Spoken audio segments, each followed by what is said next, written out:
La suegra de mi hijo apartó mi plato y gritó: «La gente pobre no se sienta aquí».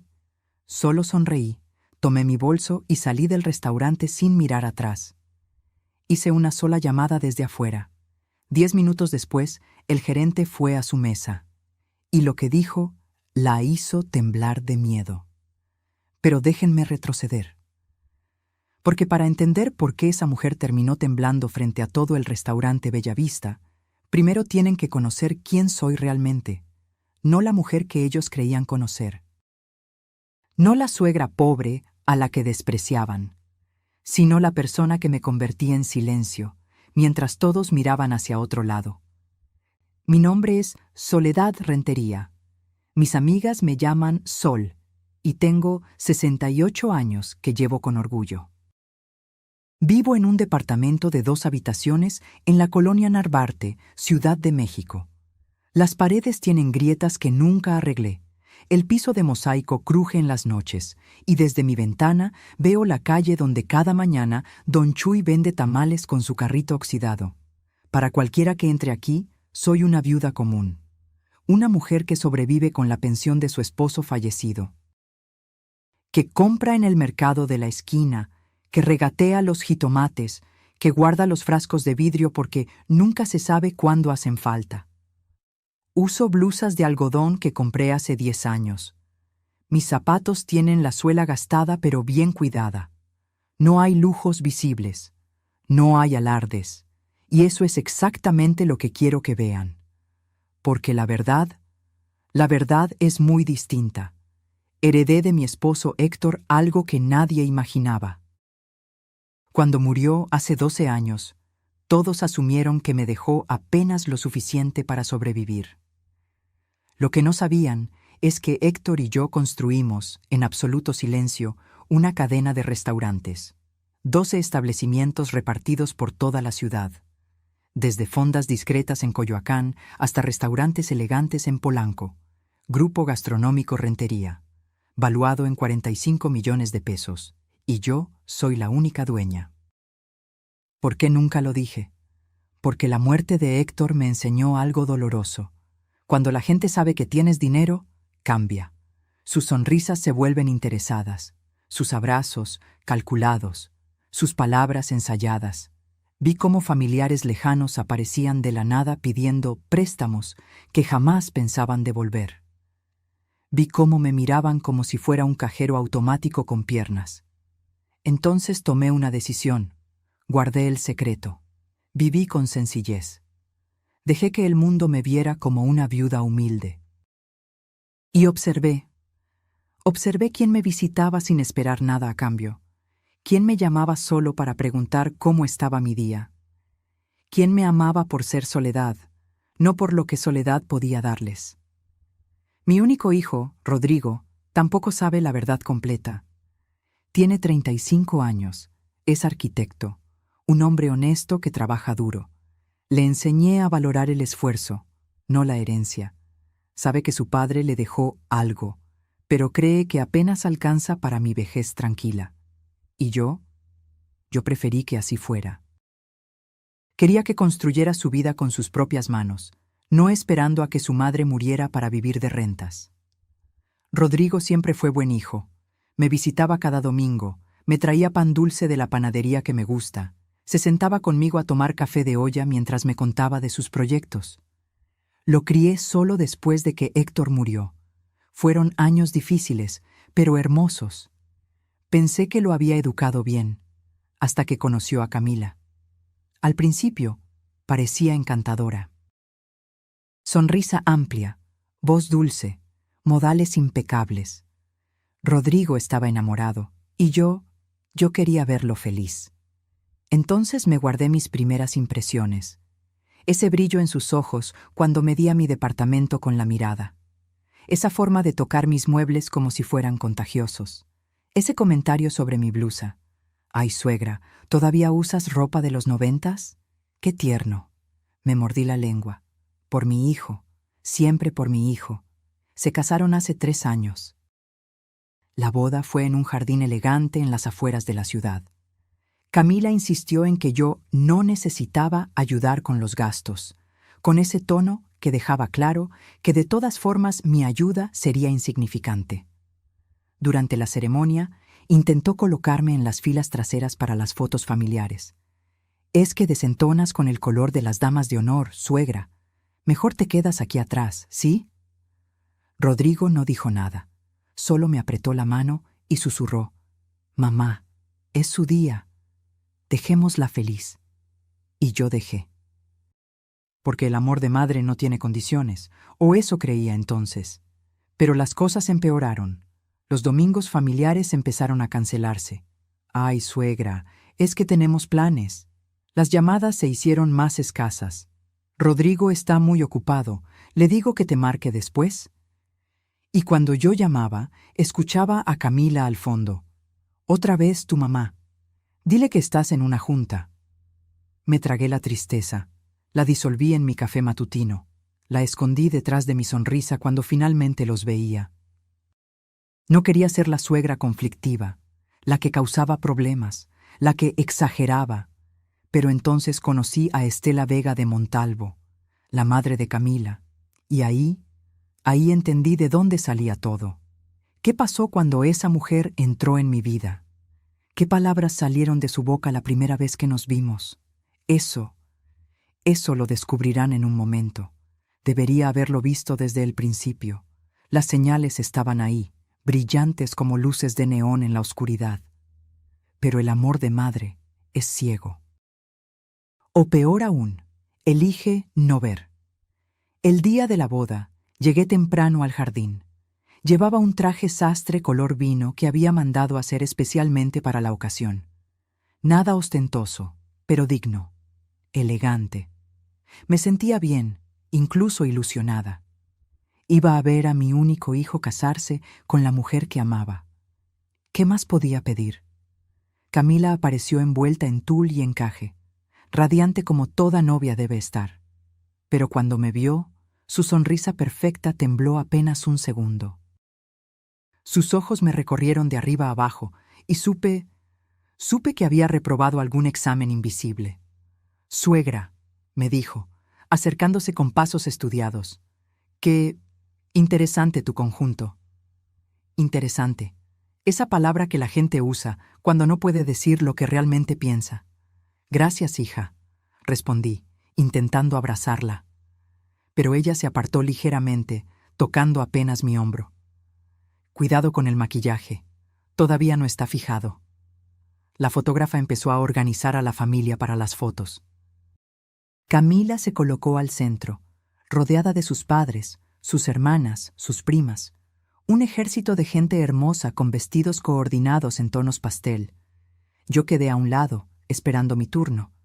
«Bueno, ahora las fotos con la familia del novio», anunció la fotógrafa. Camila levantó una mano. «Espera, hagamos primero las fotos solo con Rodrigo y sus padrinos, las otras después». Me quedé parada ahí, sosteniendo mi bolso, sintiéndome como un mueble que estorba durante una mudanza. Rodrigo me buscó con la mirada. Pude ver la incomodidad en su rostro, pero Camila ya lo había tomado del brazo, arrastrándolo hacia el jardín central donde la luz era perfecta. Tomaron 20 fotos, 30, 50, con los padrinos, con los amigos del novio, con el perro de la quinta, por el amor de Dios. Cuando finalmente me llamaron, la fotógrafa ya estaba guardando el equipo principal.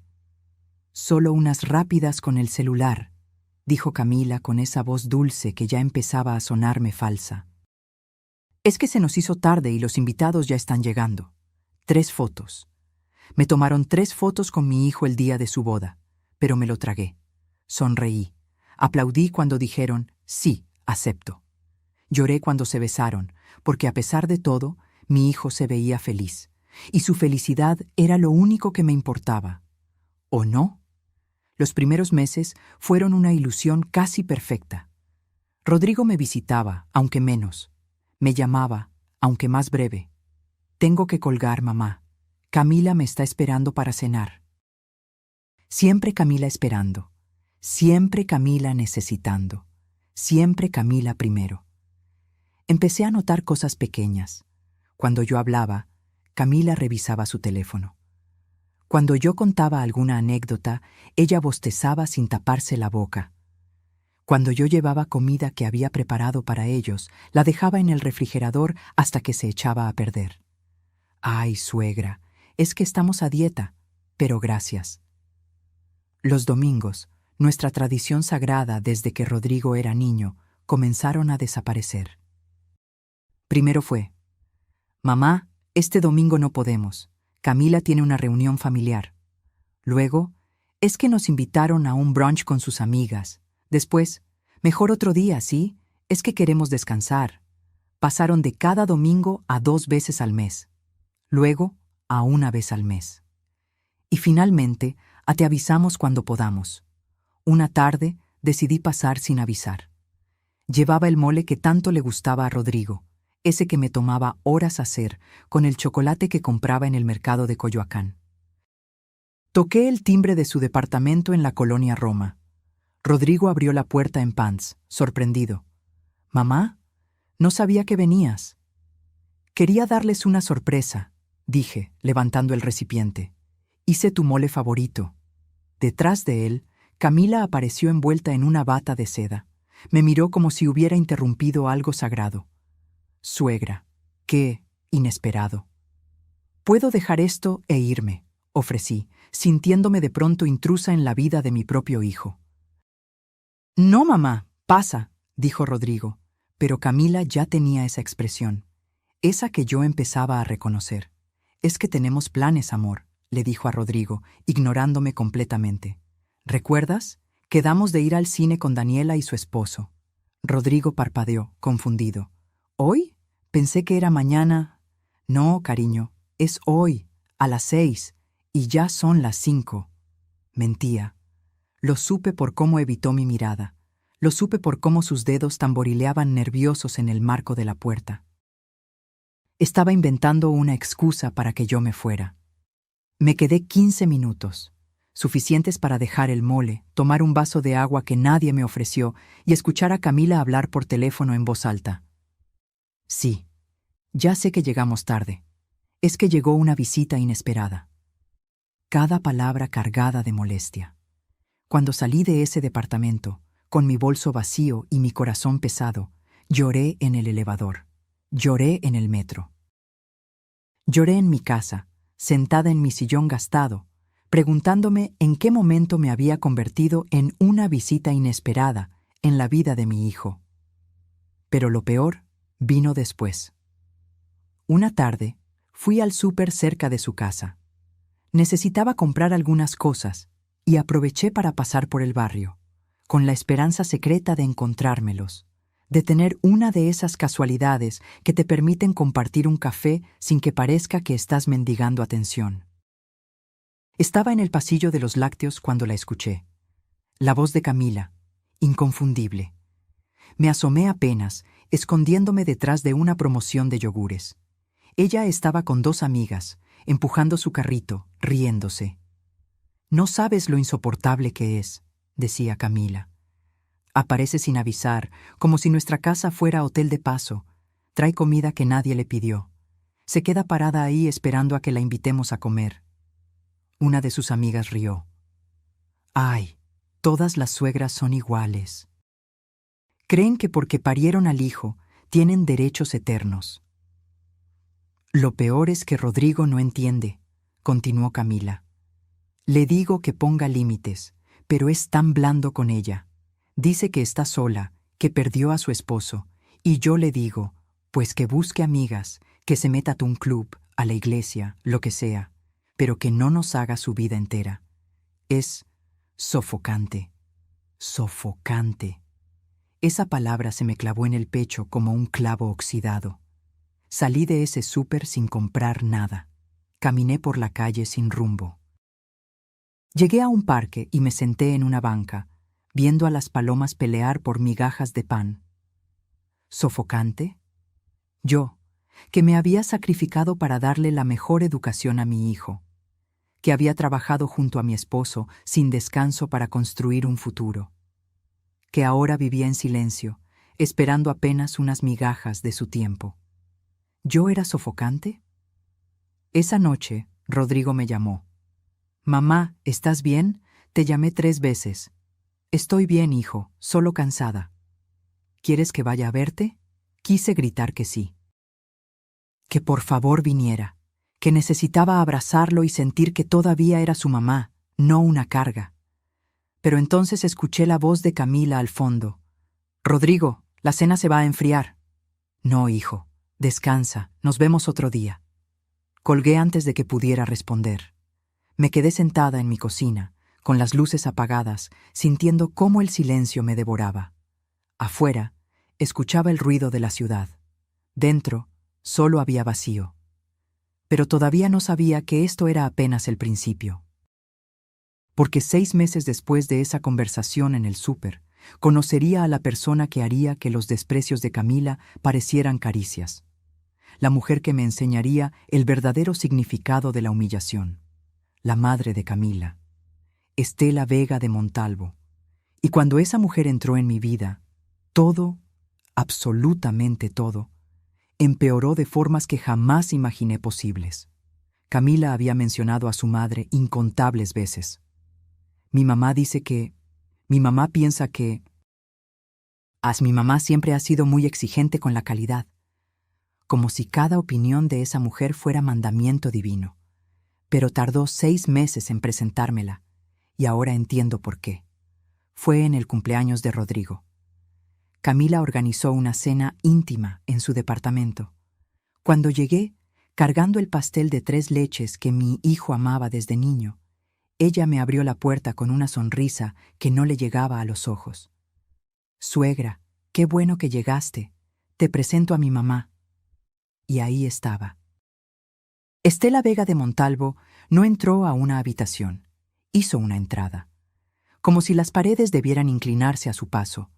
Tenía 60 años, pero se vestía como si estuviera desafiando al tiempo mismo a contradecirla. Un traje color marfil que gritaba dinero, zapatillas con tacón de aguja que hacían eco en el piso, un collar de perlas tan grande que parecía armadura. Su cabello, teñido de un castaño imposiblemente uniforme, estaba recogido en un chongo perfecto. Llevaba lentes oscuros dentro del departamento, lentes oscuros, a las 7 de la noche. Se los quitó lentamente, dejando que sus ojos me recorrieran con la sutileza de un escáner en el aeropuerto. Así que tú eres Soledad, dijo. No como pregunta, como verificación. Extendí mi mano. Mucho gusto, señora. Camila habla mucho de usted. Ella miró mi mano como si le hubiera ofrecido un pescado podrido. Después de 3 segundos eternos, rozó apenas mis dedos con los suyos. 3 segundos, los conté. Siéntese, mamá, dijo Camila, señalando el sillón principal, el más cómodo, el que yo solía ocupar cuando visitaba a mi hijo. Estela se acomodó con movimientos calculados, cruzando las piernas, dejando su bolso Hermès sobre la mesita como quien planta una bandera en territorio conquistado. Yo me quedé de pie, sosteniendo todavía el pastel, hasta que Rodrigo salió de la cocina. «Mamá», me abrazó, y en ese momento olvidé todo lo demás. «Trajiste el pastel. Sabía que no me fallarías». «Claro que no, mi amor. Feliz cumpleaños». «Qué tierno», dijo Estela desde su trono. «Pastel casero, como en los pueblos». El veneno en esa frase era tan puro que casi podía saborearlo. La cena fue un interrogatorio disfrazado de conversación cortés. Estela manejaba las preguntas como un abogado fiscal maneja los testimonios. Y dígame, Soledad, ¿a qué se dedicaba su esposo? Héctor tenía un negocio de comida. Ah, una pausa. ¿Algo grande o más bien... familiar? Exitoso, respondí, midiendo mis palabras. Nos permitió vivir dignamente. Dignamente, repitió Estela, saboreando la palabra como si fuera agria. Qué lindo concepto. Yo siempre le digo a Camila, hay que aspirar a más que dignidad. Hay que aspirar a excelencia. Rodrigo intentó cambiar de tema. ¿Y cómo va tu negocio, Estela?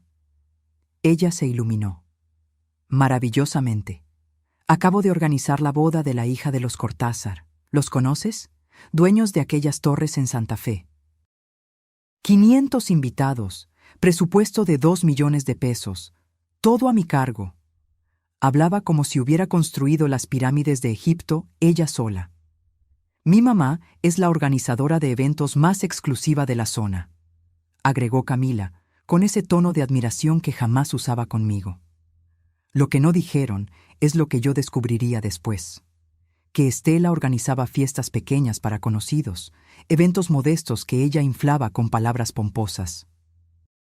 Que la boda de los Cortázar fue en realidad el evento de una prima lejana de alguien con ese apellido, y que su participación se limitó a conseguir el salón.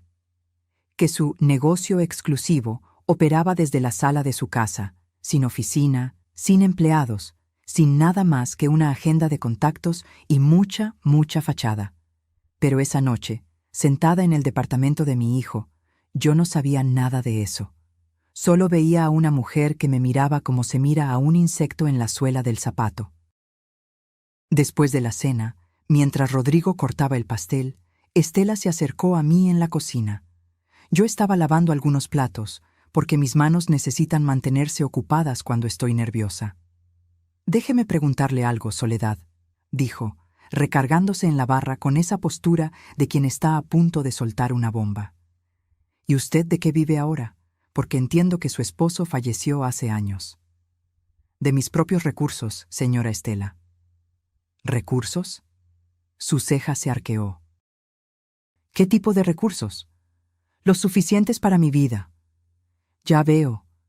Me miró de arriba a abajo nuevamente. «Es que me preocupa, ¿sabe? Camila me cuenta que Rodrigo todavía le ayuda económicamente de vez en cuando. Y pues, los muchachos ahora van a tener gastos de bebé». Se llevó una mano al pecho, teatral. «No quisiera que mi hija y mi yerno se vieran en apuros por mantener a... Bueno, ya me entiende». Sentí cómo la sangre me hervía, pero mantuve la voz calmada. «Rodrigo no me mantiene, señora». «Jamás le he pedido un peso». «Ah, claro, claro», sonrió, esa sonrisa de tiburón que vería tantas veces después. «No lo tome a mal, solo estoy cuidando a mi hija, porque criar a Camila me costó muchísimo, ¿sabe? Escuelas privadas, viajes al extranjero, cursos de etiqueta. No cualquiera puede darse esos lujos». Etiqueta. Qué ironía. Porque en ese momento, parada en esa cocina, con su collar de perlas y su traje caro, Estela Vega de Montalvo me estaba mostrando que todo el dinero del mundo no puede comprar educación. «Estoy segura de que hizo un excelente trabajo», dije, secándome las manos. «Sí, bueno, uno hace lo que puede con lo que tiene». Me dio una palmadita condescendiente en el hombro. «No todos podemos darles lo mejor a nuestros hijos, pero usted hizo lo que pudo con sus limitaciones». Limitaciones. Esa mujer no tenía idea de que estaba parada en la cocina de un departamento que yo podría comprar 20 veces sin parpadear. Que el pastel casero, que tanto despreció, llevaba ingredientes más caros que toda su exclusiva operación de eventos. Que las limitaciones que tanto mencionaba eran pura fantasía de su mente clasista. Pero no dije nada, porque todavía, estúpidamente, creía que mantener la paz era más importante que defender mi dignidad. Cuando Estela se fue esa noche, besó a Camila efusivamente, le dio a Rodrigo un abrazo calculado, y a mí me extendió 2 dedos para estrechar. 2 dedos, como quien le da una limosna a un mendigo. «Fue un placer, Soledad. Espero que nos veamos pronto». La forma en que dijo «espero» dejaba claro que esperaba exactamente lo contrario. Rodrigo me acompañó hasta la puerta. «¿Qué te pareció, Estela?» Miré a mi hijo, mi único hijo, el niño que había criado para ser bondadoso, justo, honesto. Y vi que esperaba que yo dijera algo amable. «Interesante», respondí, usando esa misma palabra que Camila había usado con mi traje de la boda. Él sonrió, aliviado. «Me da gusto que se lleven bien. Camila estaba nerviosa de que no te cayera bien su mamá». Nervios. Claro. Por eso Estela había llegado con su arsenal completo de desprecios. Por nervios. Esa noche, en el taxi de regreso a casa, miré por la ventana las luces de la ciudad. Y supe, con esa certeza que solo dan los años, que había conocido a mi enemiga. Lo que no sabía entonces era hasta dónde estaría dispuesta a llegar, ni cuánto iba a dolerme descubrirlo. Los meses siguientes fueron como caminar por un campo minado. Cada encuentro familiar se convertía en una oportunidad para que Estela y Camila me recordaran de 1000 formas sutiles que yo no pertenecía a su mundo. El primer incidente llegó 3 semanas después de conocer a Estela. Camila organizó una comida familiar informal en un restaurante de Polanco. Informal, claro, como todo lo que ella hacía. El lugar tenía valet parking y un menú sin precios. Llegué 15 minutos antes de la hora acordada. Siempre he sido puntual. Es una de esas cosas que mi madre me enseñó. El tiempo de los demás vale tanto como el tuyo, Soledad. La mesa ya estaba lista. 8 puestos perfectamente acomodados. Manteles color hueso, copas de cristal, cubiertos relucientes. Estela ya estaba sentada en la cabecera, junto a Camila. Cuando me vio entrar, su sonrisa se congeló apenas un segundo. Ese tipo de pausa que te dice que tu presencia no estaba en el plan original. «Suegra, llegaste temprano», dijo Camila sin levantarse. «Me gusta ser puntual». «Qué disciplinada», murmuró Estela sin mirarme. Estaba ocupada inspeccionando su manicura perfecta. Me senté en uno de los extremos de la mesa, donde todavía quedaba espacio, donde nadie tenía que moverse para hacerme lugar. Rodrigo llegó 10 minutos después, con un compañero de trabajo. Después llegaron 2 primas de Camila que no conocía, riéndose de algo en sus teléfonos. Cuando todos estuvimos sentados, el mesero comenzó a servir el agua. 1, 2, 3, 4, 5, 6, 7 vasos llenos. Y mi lugar, vacío. Miré la mesa. 8 personas, 7 cubiertos. El mesero se dio cuenta y se disculpó de inmediato. «Permítame, señora, ya regreso con sus cubiertos». Pero antes de que pudiera moverse, Estela levantó una mano. «Espera un momento». Se volvió hacia mí con esa expresión de sorpresa exagerada que solo los actores malos usan. «Ay, Soledad, ¿vienes a comer? Pensé que solo pasabas a saludar». El silencio que siguió fue denso como el agua estancada. Rodrigo frunció el ceño. «Mamá está invitada, Estela. Por eso está aquí». «Ay, sí, claro, claro». Estela agitó la mano como espantando una mosca.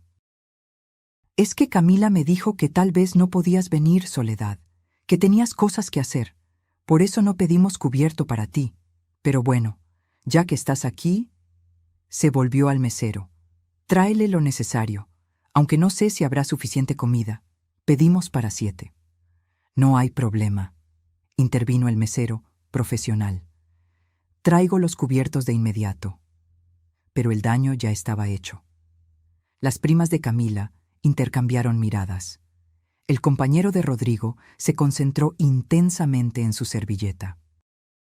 ¿Y yo? Yo me quedé sentada ahí, sintiendo cómo el calor me subía al rostro. No por vergüenza, por rabia. Camila ni siquiera me defendió. Solo dijo: «Ay, mamá, seguro fue confusión». Pero sonreía. Esa sonrisita pequeña que te dice que la confusión fue absolutamente intencional. Comí esa tarde con los cubiertos que llegaron 5 minutos después. La comida me supo a ceniza. Cada bocado era un esfuerzo. Cada conversación en la que Estela participaba ignorándome por completo era una puñalada silenciosa. Cuando me preguntaron sobre mi vida, sobre mi casa, sobre mis días, Estela bostezaba abiertamente, sin taparse la boca, como si mi existencia fuera el espectáculo más aburrido del mundo. «¿Y qué haces para entretenerte, Soledad?», preguntó una de las primas, intentando ser amable. «Leo mucho, voy al mercado, visito a algunas amigas del barrio». «Qué pintoresco», interrumpió Estela. «Yo no tendría paciencia para esa vida tan simple. Necesito estimulación constante. Eventos, galas, gente interesante». «Gente interesante. como si yo fuera un mueble viejo que todavía funciona, pero que ya nadie quiere en la sala. Rodrigo intentó cambiar de tema hablando de su trabajo, de un proyecto nuevo que estaba diseñando. Pero incluso ahí, Estela encontró la forma de clavarme su cuchillo invisible. Qué orgullo debes sentir, Soledad. Tu hijo se hizo profesionista a pesar de las circunstancias. A pesar de las circunstancias, como si yo hubiera sido un obstáculo que él tuvo que superar, no la madre que trabajó doble turno para pagar su universidad. Me mordí la lengua, literalmente. Sentí el sabor metálico de la sangre en mi boca, pero lo peor aún no había pasado. 2 meses después, Camila anunció que estaba embarazada. Recibí la noticia por teléfono. Ni siquiera me lo dijeron en persona.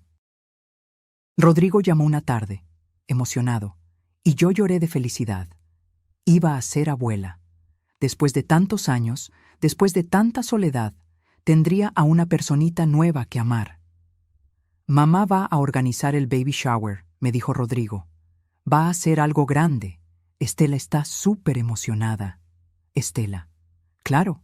Estela organizando, Estela decidiendo, Estela en control de todo. ¿Cuándo es?, pregunté, para no hacer planes ese día. El 23 de abril. Te voy a mandar la invitación por WhatsApp. Esperé. Pasó una semana, 2 semanas. Nada. Le escribí a Rodrigo. Hijo, no me ha llegado la invitación. Estela mandó las invitaciones por correo postal. Debe llegarte pronto. Llegó. El 24 de abril. Un día después del evento. El sobre estaba dirigido a una dirección equivocada. Calle Hidalgo 847. Yo vivo en Hidalgo 487. Un error tan conveniente que dolía. Llamé a Rodrigo inmediatamente. Hijo, la invitación llegó mal. El baby shower fue ayer, ¿verdad? Hubo una pausa. Mamá, sí. Pensamos que no querías ir. Como no confirmaste, nunca recibí la invitación a tiempo. Otra pausa, más larga. Déjame hablar con Camila. No volvió a llamar ese día, ni al siguiente. Cuando finalmente lo hizo, 3 días después, su voz sonaba cansada. Fue un error del correo, mamá. Estela está muy apenada. Apenada. Seguro. Vi las fotos en Facebook. 80 personas. Decoraciones rosas y doradas. Mesa de postres con 3 pisos. Estela en el centro de todas las fotos, radiante, recibiendo agradecimientos como si ella fuera la que estaba embarazada. Y yo ni siquiera estaba en las etiquetas, como si nunca hubiera existido. Pero me dije a mí misma, cuando nazca la bebé, todo cambiará. Cuando tenga a mi nieta en brazos, nada de esto importará. Qué ingenua fui.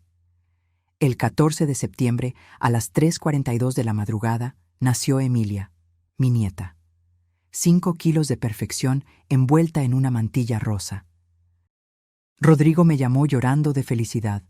Mamá, ya nació, es hermosa, ven al hospital. Me vestí temblando de emoción. Ni siquiera me peiné bien. Tomé el primer taxi que encontré. Llegué al Hospital Ángeles en 30 minutos. Subí corriendo al 4º piso. Maternidad.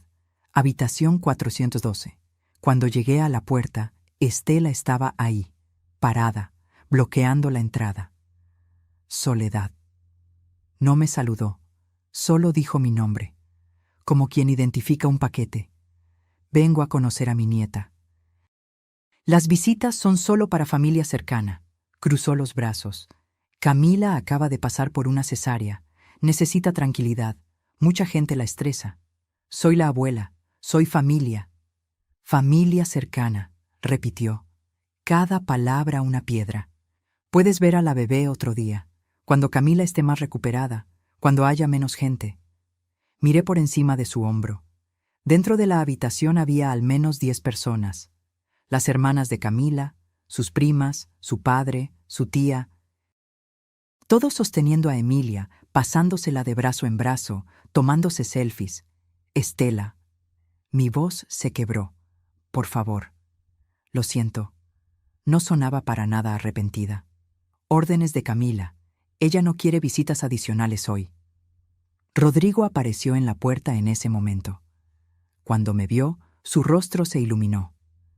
«Mamá, pasa, ven a conocer a Emilia». Pero Estela lo detuvo con una mano en el pecho. «Rodrigo, ya hablamos de esto. Camila necesita descansar. No puede haber tanta gente. Y mi hijo que debió defenderme, que debió decir, es mi madre y va a pasar». Solo asintió débilmente. «Mamá, tal vez es mejor que vengas mañana. Camila está muy cansada». Me quedé parada en ese pasillo de hospital, con el peluche de jirafa que había comprado para mi nieta, con las lágrimas quemándome los ojos, viendo cómo Estela cerraba la puerta en mi cara.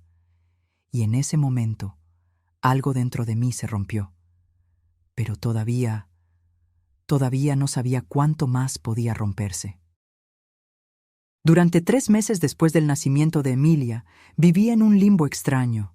Veía a mi nieta en cuentagotas, 15 minutos aquí, media hora allá, siempre cuando a Camila le convenía, siempre bajo supervisión, como si fuera una extraña peligrosa en lugar de la abuela. Cada noche me acostaba con un nudo en el estómago. Las pastillas para dormir que el doctor me había recetado dejaron de funcionar. Empecé a despertar a las 3 de la madrugada, con el corazón acelerado, sudando. Pensaba en Rodrigo, en Emilia, en cómo me habían borrado de sus vidas sin que nadie moviera un dedo para impedirlo. Dejé de comer bien. ¿Para qué cocinar cuando estás sola? El mole que tanto me gustaba hacer perdió el sentido.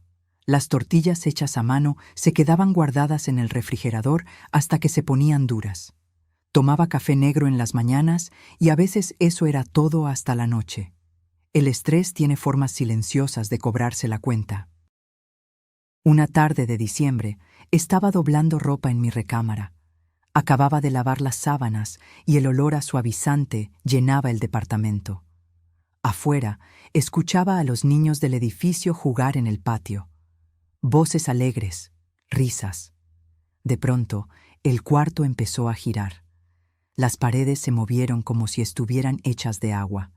Mis piernas se volvieron de algodón. Intenté agarrarme del buró, pero mis manos no respondieron. Lo último que recuerdo es el piso de mosaico acercándose a mi rostro. Desperté con el sonido de sirenas. Doña Lupita, mi vecina del 302, estaba arrodillada junto a mí. «Ya viene la ambulancia, Sol. Aguanta, no te duermas». «¿Qué pasó?» Mi voz sonaba pastosa, lejana. «Te desmayaste. Toqué tu puerta para prestarte azúcar y te escuché caer. Tuve que llamar al conserje para que abriera». Los paramédicos llegaron. Luces brillantes, preguntas rápidas. Me subieron a una camilla. Todo era borroso, como ver el mundo a través de un vidrio empañado. En la ambulancia, uno de ellos me revisó la presión. «Está altísima. ¿Es diabética, señora?» «No». «¿Segura?» No estaba segura de nada en ese momento. Llamaron a Rodrigo. Era el único contacto de emergencia que tenía registrado en mi identificación. Llegó al Hospital General 40 minutos después, con el rostro desencajado. Corrió hacia la camilla donde me estaban conectando a un suero. «Mamá, ¿qué pasó? ¿Estás bien?» Intenté sonreír, tranquilizarlo, pero las lágrimas llegaron primero. «Estoy bien, hijo, solo un susto». El doctor llegó con una tableta llena de números que no entendí. «Señora Rentería, necesitamos hacerle unos estudios completos. Su glucosa está en 380. Eso es peligrosamente alto». 380. El número se quedó flotando en el aire como humo tóxico. «¿Eso qué significa?», preguntó Rodrigo. «Significa que su mamá tiene diabetes avanzada. Por los niveles, probablemente lleva meses desarrollándose sin tratamiento». Pero ella nunca dijo nada. Muchas veces los síntomas se confunden con cansancio, estrés. El doctor me miró directamente. «¿Ha tenido mucho estrés últimamente, señora?» Quise reír, quise gritar, quise decir, ¿estrés? ¿Quiere decir aparte de ser tratada como basura por la familia de mi hijo? Pero solo dije, un poco. Me dejaron internada para estabilizarme. Habitación compartida en el 3er piso. La cama junto a la mía estaba vacía, cubierta con sábanas blancas que olían a cloro. Rodrigo se quedó conmigo, sosteniendo mi mano, pidiéndome perdón por cosas que no eran su culpa. Debí darme cuenta, mamá. Debí visitarte más. Debí... No es tu culpa, hijo. Pero sí lo era. Un poco. De todos. A las 8 de la noche llegaron Camila y Estela. Las escuché antes de verlas. El sonido de los tacones de Estela repiqueteando en el pasillo como martillos. Entraron a la habitación trayendo consigo un perfume caro que chocaba con el olor a desinfectante. «Rodrigo, tienes que ir a casa», dijo Camila sin siquiera mirarme. «Emilia no ha parado de llorar. Te necesita». «Pero mi mamá, tu mamá está bien. Mírala. Está despierta, consciente. Los doctores la están atendiendo. Ve a casa. Yo me quedo aquí». Mentira. Ambos sabíamos que era mentira. Pero Rodrigo estaba cansado, preocupado, dividido entre dos mujeres que jalaban de él en direcciones opuestas. «¿Estarás bien, mamá?», asentí, porque eso es lo que las madres hacen. Mentimos para que nuestros hijos no sufran. Rodrigo se fue, y me quedé sola con ellas. Estela se acercó a la ventana, mirando hacia la calle como si el panorama le pareciera fascinante. ¡Qué lugar tan austero! Nunca había estado en un hospital público. «Es un buen hospital», dije, mi voz apenas un susurro. Se volteó hacia mí. «Soledad, discúlpame que sea directa, pero tienes que cuidarte mejor. A tu edad y con tu estilo de vida, el cuerpo cobra factura». Mi estilo de vida. Como si vivir con sencillez fuera una enfermedad. Camila estaba en la puerta, hablando por teléfono en voz lo suficientemente alta para que yo escuchara. «No, mamá, no es nada grave. Ya sabes cómo son las personas mayores. Cualquier cosita y se alarman». Una enfermera pasó, ajustando mi suero. Me miró con compasión. Esa compasión que te dan cuando saben que estás rodeada de personas que no te quieren. Estela se sentó en la silla junto a mi cama, cruzando las piernas. «¿Sabes qué creo, Soledad? Creo que esto es estrés, puro estrés. Y el estrés viene de no tener la vida ocupada. Deberías salir más, hacer actividades, no quedarte encerrada en ese departamento esperando que Rodrigo te llame». Cada palabra era una aguja clavándose bajo mi piel. «No me quedo esperando». «Claro que sí», sonrió. Esa sonrisa llena de condescendencia que ya conocía tan bien. Y eso genera ansiedad, que genera estrés, que genera esto. Señaló mi cuerpo conectado a las máquinas como si fuera evidencia en un juicio. Camila entró de nuevo a la habitación. «Rodrigo ya llegó a casa. Me voy también. ¿Vienes, mamá?» En un momento. Estela se puso de pie, alisando su falda inmaculada. Se inclinó sobre mi cama, acercando su rostro al mío, y con una voz tan baja que solo yo podía escucharla, dijo: «Deja de buscar atención, Soledad. Rodrigo tiene su propia familia ahora. Deja de ser una carga». Se alejó antes de que pudiera responder. Antes de que pudiera procesar lo que acababa de decir. Pero entonces escuché algo peor. Estaban en el pasillo. Yo podía ver sus sombras proyectadas en la pared. Y sus voces llegaban claras a través de la puerta entreabierta. «¿Crees que sea grave?», preguntaba Camila. «Por favor». La risa de Estela era hielo puro. «Esto es manipulación emocional, típica de suegras solitarias. Fingen enfermedades para que los hijos les presten atención. Ya verás que mañana está perfectamente bien». Rodrigo está muy preocupado. «Por eso lo hace. Tu esposo es muy noble, demasiado, y ella lo sabe, lo usa». Esperé que Camila dijera algo, que me defendiera, que dijera: «Oye, es su madre, está enferma de verdad». Pero lo que dijo fue: «Tienes razón, siempre hace lo mismo. Cada vez que llevamos tiempo sin verla, aparece con algún drama». Me quedé inmóvil en esa cama. Los monitores pitaban a mi alrededor. El suero goteaba con ritmo constante. Y yo sentí cómo algo fundamental dentro de mí se quebraba. No era mi corazón. Era algo más profundo. Era la esperanza. Esa última chispa de esperanza que me había mantenido aguantando humillaciones, tragándome palabras, sonriendo cuando quería gritar. Esa noche, después de que se fueron, lloré en esa cama de hospital hasta quedarme sin lágrimas. Lloré por la madre que había sido, por la abuela que no me dejaban ser, por la mujer invisible en la que me había convertido.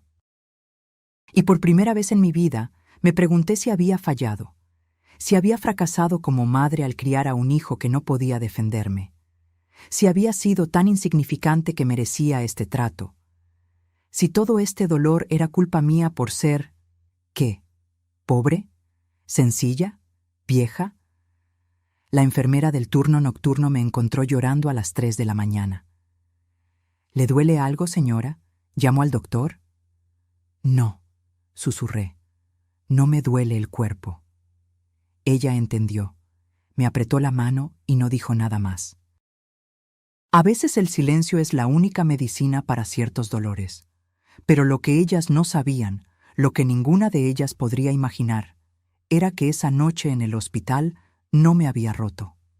Me había transformado, porque hay un punto donde el dolor deja de destruirte y empieza a fortalecerte, donde la humillación se convierte en combustible, donde decides que ya basta. Y yo acababa de llegar a ese punto. Salí del hospital 3 días después con una bolsa llena de medicamentos y una lista de cosas que debía cambiar en mi vida. Dieta estricta, ejercicio moderado, reducir el estrés. El doctor lo dijo como si fuera tan fácil como cambiar de canal. Rodrigo me visitó 2 veces durante esas semanas de recuperación.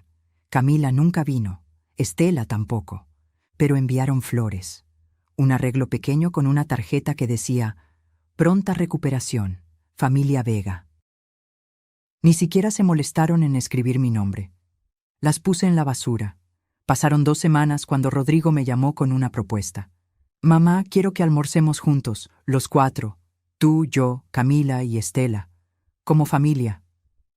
Mi primera reacción fue decir que no. Inventar una excusa. Pero entonces escuché algo en su voz, algo que sonaba a súplica, a necesidad de que todo estuviera bien entre las personas que amaba. ¿Dónde?, pregunté.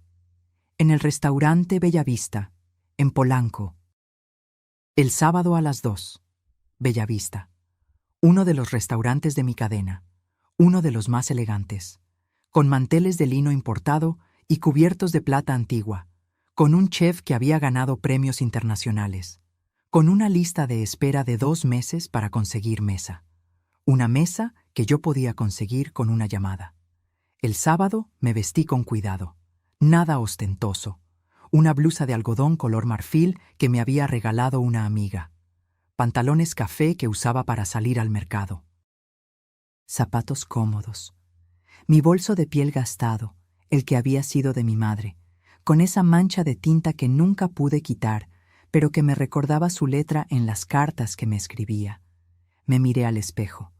68 años me devolvían la mirada, arrugas que contaban historias, canas que había dejado de teñir hace años, manos trabajadoras con venas marcadas, y por primera vez en meses me gustó lo que vi, porque esa mujer había sobrevivido, había construido, había amado. Y no merecía ser tratada como basura. Llegué al Bellavista a las 2 en punto.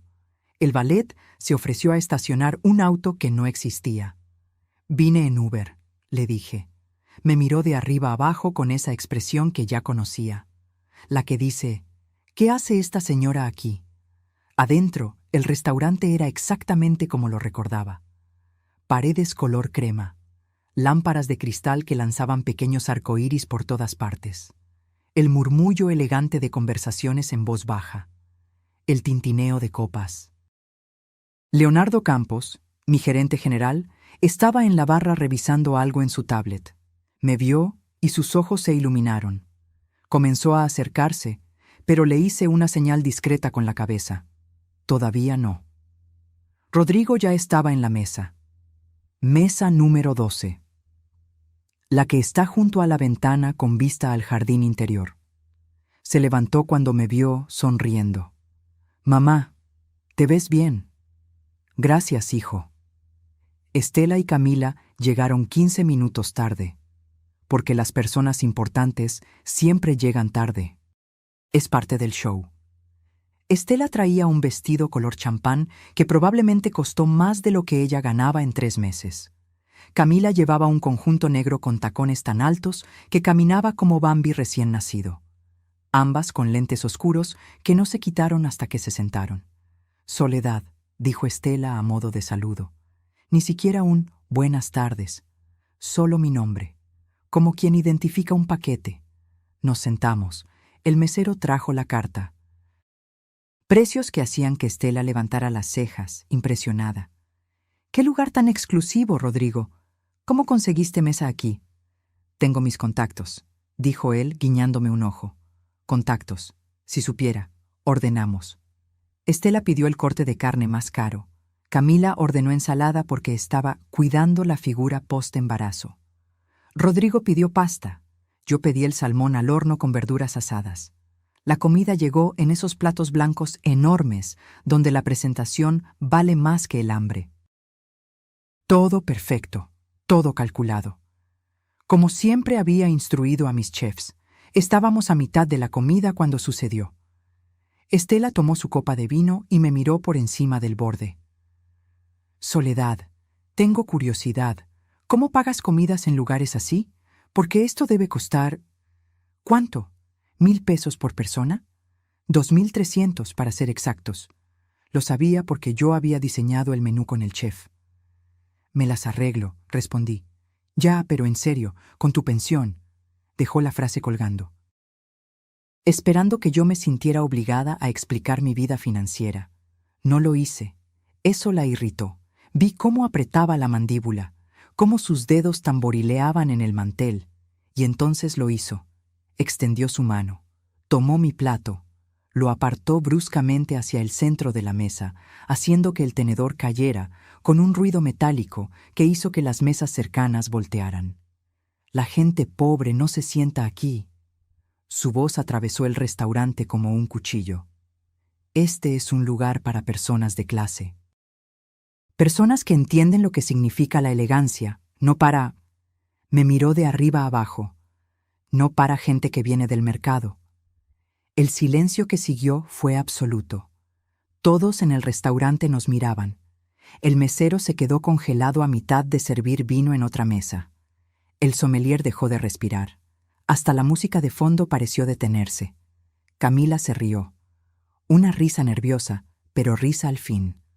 «Suegra, entiende tu lugar. Esto no es un comedor comunitario». Miré a Rodrigo, esperando, rogando que dijera algo, lo que fuera. Se quedó mudo, paralizado, la boca abierta, los ojos grandes, como un niño que presencia un accidente y no sabe qué hacer. Y algo dentro de mí, algo que había estado agrietándose durante meses, finalmente se rompió, pero no hacia adentro, hacia afuera.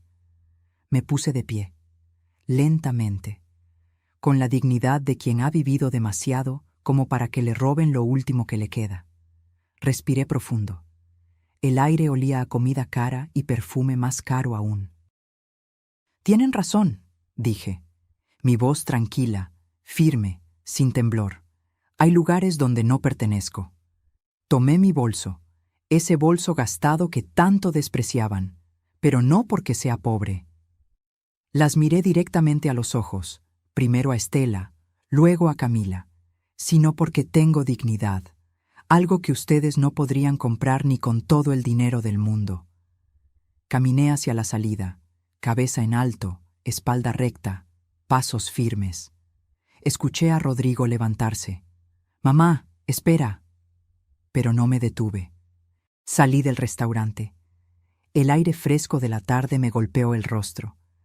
Había un árbol de jacarandas afuera, sus flores púrpuras cayendo como lágrimas sobre la banqueta. Me detuve bajo su sombra. Saqué mi teléfono. Marqué un número que tenía guardado como Oficina Emergencias. Leonardo Campos contestó al segundo timbre. Señora Rentería, ¿está todo bien? Leo, estoy afuera del Bellavista. Necesito que vayas personalmente. Ahora. Mesa 12. Manda a Octavio contigo con el libro de reservaciones VIP. ¿Algún problema? Digamos que es momento de que algunas personas conozcan a la verdadera dueña de los restaurantes donde les gusta presumir. Escuché su sonrisa a través del teléfono. Voy en camino, 3 minutos. Colgué. Me senté en una banca del parque de enfrente. Desde ahí podía ver la entrada del restaurante, ver el movimiento dentro, ver las siluetas de Estela y Camila celebrando su pequeña victoria. Celebrando que habían logrado humillarme. Celebrando que finalmente me habían puesto en mi lugar. Miré mi reflejo en la pantalla del teléfono y sonreí. Porque durante 40 años construí un imperio en silencio. Toleré los desprecios por amor a mi hijo. Me hice invisible porque creí que eso me protegería. Pero hoy cruzaron una línea que no sabían que existía, y ya no iba a ser invisible. Nunca más. Desde mi banca en el parque, observaba la entrada del Bellavista como quien observa una obra de teatro esperando el acto final. Las flores de jacaranda caían a mi alrededor, formando una alfombra púrpura sobre el concreto. El sol de la tarde pintaba todo de dorado, casi poético, casi perfecto, casi justicia. Saqué un pañuelo de mi bolso y limpié una lágrima que se había escapado. No de tristeza, de rabia pura, de indignación cristalizada en agua salada. 40 años. 40 años construyendo lo que tenía, siendo prudente, siendo invisible. Héctor y yo trabajamos 14 horas diarias cuando abrimos el primer restaurante, una fonda pequeña en Coyoacán que casi nadie conocía. Lavábamos los trastes nosotros mismos después de cerrar. Contábamos cada peso, soñábamos cada expansión. Cuando Héctor murió, todos esperaron que vendiera. ¿Para qué quieres un negocio, Soledad? Eres mujer, eres viuda. No entiendes de esas cosas. Pero les demostré que estaban equivocados, sin hacer ruido, sin presumir, solo trabajando. Compré el segundo restaurante, luego el tercero, después una cadena pequeña que estaba en quiebra. La levanté, la pulí, la convertí en algo rentable. 12 restaurantes, 45 millones de pesos, empleados que dependían de mí, familias que comían gracias a las decisiones que yo tomaba cada día desde mi oficina discreta en el centro. Y esta mujer. Esta Estela Vega de Montalvo, que se creía la reina del universo, me había apartado el plato como si fuera basura. Miré mi teléfono. 3 minutos desde la llamada. Leonardo debía estar llegando. Y entonces lo vi. Un Mercedes negro se detuvo frente al restaurante. Del asiento del conductor bajó Leonardo Campos. 45 años. Traje gris impecable. Corbata azul marino. Ese porte de hombre que sabe exactamente quién es y qué representa. Octavio Méndez, el gerente del Bellavista, salió a recibirlo. Los vi hablar brevemente en la entrada. Vi cómo Octavio palideció, cómo asentía rápidamente, cómo sus manos temblaban ligeramente al sostener la tablet que siempre cargaba. Entraron juntos. Me incliné hacia adelante en la banca. Mi corazón latía rápido, no de miedo, de anticipación. Pensé en todas las veces que me tragué las palabras, todas las humillaciones pequeñas que dejé pasar, los comentarios sobre mi ropa, las miradas de desprecio, los olvidos convenientes, la puerta del hospital cerrada en mi cara, porque la gente pobre no se sienta aquí. Esas palabras retumbaban en mi cabeza como campanas. Pobre, como si el dinero definiera el valor de una persona, como si mi cuenta bancaria determinara si merecía respirar el mismo aire que ellas. Pero yo no era pobre. Nunca lo fui. Solo elegí vivir sin alardes, sin ostentación, probando a las personas. Viendo quién me amaba por ser Soledad, no por lo que Soledad podía darles. Y ahora sabía exactamente quién era quién. Miré el reloj en mi teléfono. Habían pasado 5 minutos desde que Leonardo entró. ¿Qué estarían diciendo? ¿Cómo estaría reaccionando Estela? ¿Y Camila? ¿Y mi hijo? Rodrigo, mi único hijo, el niño que crié para ser bueno, honesto, justo, el hombre que se había quedado mudo cuando más necesitaba que hablara. Sentí una punzada en el pecho, no de rencor hacia él, sino de decepción profunda, porque yo no lo había educado para ser cobarde, lo había educado para defender lo correcto, para proteger a los indefensos. Pero en ese restaurante, cuando esa mujer me humilló públicamente, él se convirtió en piedra, y eso dolía más que cualquier insulto de Estela. Una pareja de ancianos pasó frente a mi banca. Él le sostenía la mano a ella. Caminaban despacio, riéndose de algo. Se veían en paz, en armonía. Como Héctor y yo solíamos caminar los domingos por el parque de Chapultepec. ¿En qué momento todo se complicó tanto?, pensé. El teléfono vibró en mis manos. Un mensaje de Leonardo. Misión cumplida. Octavio está con ellas ahora. ¿Quiere que me quede? Escribí. No, ya hiciste suficiente. Gracias, Leo. Un placer servir a la jefa. Por cierto, ¿está segura de la prohibición permanente? Lo pensé. Mis dedos se quedaron suspendidos sobre el teclado. ¿Prohibición permanente? ¿Cerrarles las puertas de mis restaurantes para siempre? Parte de mí quería decir que sí, que las castigara, que las hiciera sentir una fracción del dolor que me habían causado. Pero eso sería rebajarse a su nivel. Escribí, déjalo en temporal.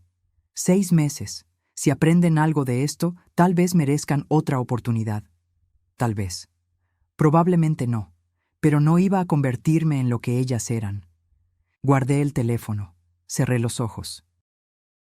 Respiré el aire que olía a flores, a tierra húmeda del parque, a escape de coches en Polanco. Y por primera vez en meses me sentí ligera, como si hubiera soltado un peso que llevaba cargando desde que Camila entró en nuestras vidas, desde que Estela me miró como a un insecto, desde que me convertí en la suegra invisible, la abuela tolerada, la mujer que estorbaba. Abrí los ojos. El cielo estaba despejado, azul perfecto, sin nubes. Recordé algo que mi madre me dijo antes de morir. Estaba en su cama de hospital, delgada como papel, pero con esos ojos que todavía brillaban con toda la sabiduría del mundo. Soledad, me dijo, apretando mi mano con dedos frágiles. El respeto no se mendiga, se exige, y a veces, hija, tienes que hacer ruido para que te escuchen. No tengas miedo de recordarle al mundo quién eres. Hacer ruido. Durante años interpreté mal ese consejo. Pensé que significaba gritar, pelear, confrontar, pero no. Hacer ruido significaba defender tu dignidad. Poner límites. Decir hasta aquí cuando alguien cruzaba la línea. Me puse de pie. Las piernas me dolían un poco. La edad cobra su precio en las articulaciones. Pero estaba bien. Estaba fuerte. Caminé hacia la entrada del parque. Desde ahí podía ver el Bellavista perfectamente. Ver las ventanas grandes. Ver las siluetas de la gente comiendo, riendo, viviendo sus vidas sin saber el drama que acababa de desarrollarse en la mesa 12. Entonces los vi salir. Primero Estela. Su rostro estaba blanco, pálido como la muerte. Caminaba rápido, tropezando ligeramente con sus tacones carísimos. Se llevó una mano a la boca como si estuviera conteniendo náuseas. Después Camila. Ella no corría, pero su postura era diferente. Los hombros caídos, la cabeza baja, como un animal que acaba de ser regañado. Y finalmente, Rodrigo. Mi hijo salió mirando en todas direcciones, buscándome. Lo vi sacar su teléfono, marcar, esperar. Mi teléfono empezó a vibrar en mi bolso. No contesté. Todavía no, porque había cosas que él necesitaba entender primero. Cosas que yo necesitaba procesar antes de enfrentarlo. Lo vi caminar hacia un lado, hacia el otro, desesperado, confundido, probablemente preguntándose cómo era posible que su madre, Su pobre madre, que vivía en un departamento pequeño con grietas en las paredes, fuera la dueña de uno de los grupos gastronómicos más exitosos de la ciudad.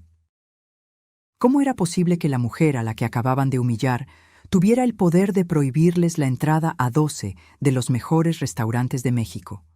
¿Cómo era posible que todo lo que creían saber fuera una mentira?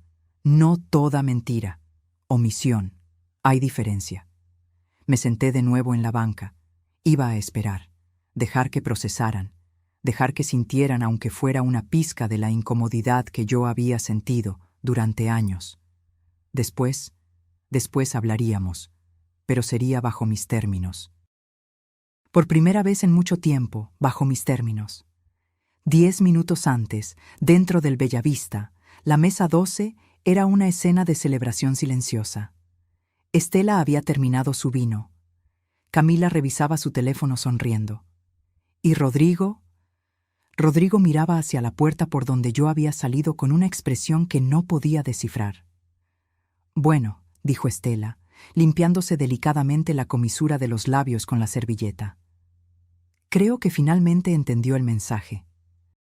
«Era necesario, mamá», coincidió Camila. «Ya era insoportable». Rodrigo no dijo nada, solo miraba su plato intacto. Entonces las puertas del restaurante se abrieron. Leonardo Campos entró con la presencia de alguien que está acostumbrado a estar al mando. Alto, seguro, con ese traje que claramente costaba más que todo el guardarropa de Estela junto. Detrás de él venía Octavio Méndez, el gerente del local. Octavio era un hombre nervioso por naturaleza, pero en ese momento parecía a punto de sufrir un colapso. Caminaron directamente hacia la mesa 12. Estela levantó la vista, ligeramente molesta por la interrupción. ¿Sí? Octavio se aclaró la garganta. Sus manos temblaban. Disculpen, ¿alguna de ustedes es la señora Soledad Rentería? Estela rió, una risa corta, desdeñosa. No, gracias a Dios, esa mujer ya se fue. ¿Por qué? Leonardo dio un paso adelante. Permítame presentarme. Leonardo Campos, gerente general de Grupo Gastronómico Rentería. Sacó una tarjeta de presentación y la dejó sobre la mesa. La señora Soledad Rentería es la presidenta y única propietaria de nuestra empresa. El silencio que siguió fue tan denso que podría cortarse con cuchillo. Camila dejó de respirar. Rodrigo se puso pálido. Estela parpadeó. Una vez, 2 veces. ¿Perdón? La señora Rentería, continuó Leonardo con voz profesional pero fría, es dueña de este restaurante. Y de otros 11 establecimientos en la ciudad. Grupo Gastronómico Rentería tiene un valor estimado de 45 millones de pesos. Octavio abrió su tablet con manos temblorosas. La reservación de hoy fue hecha por la señora Rentería personalmente. Mesa número 12, bajo su nombre corporativo. Le mostró la pantalla a Estela. Ahí estaba, claro como el agua. Reservación VIP, S, Rentería, Presidenta GGR, Mesa 12, 14, CEU HRS. El rostro de Estela pasó de blanco a verde. Sus labios temblaron. La mano con la que sostenía la copa de vino empezó a temblar tanto que el líquido se derramó sobre el mantel blanco. Eso es... No podía terminar la frase.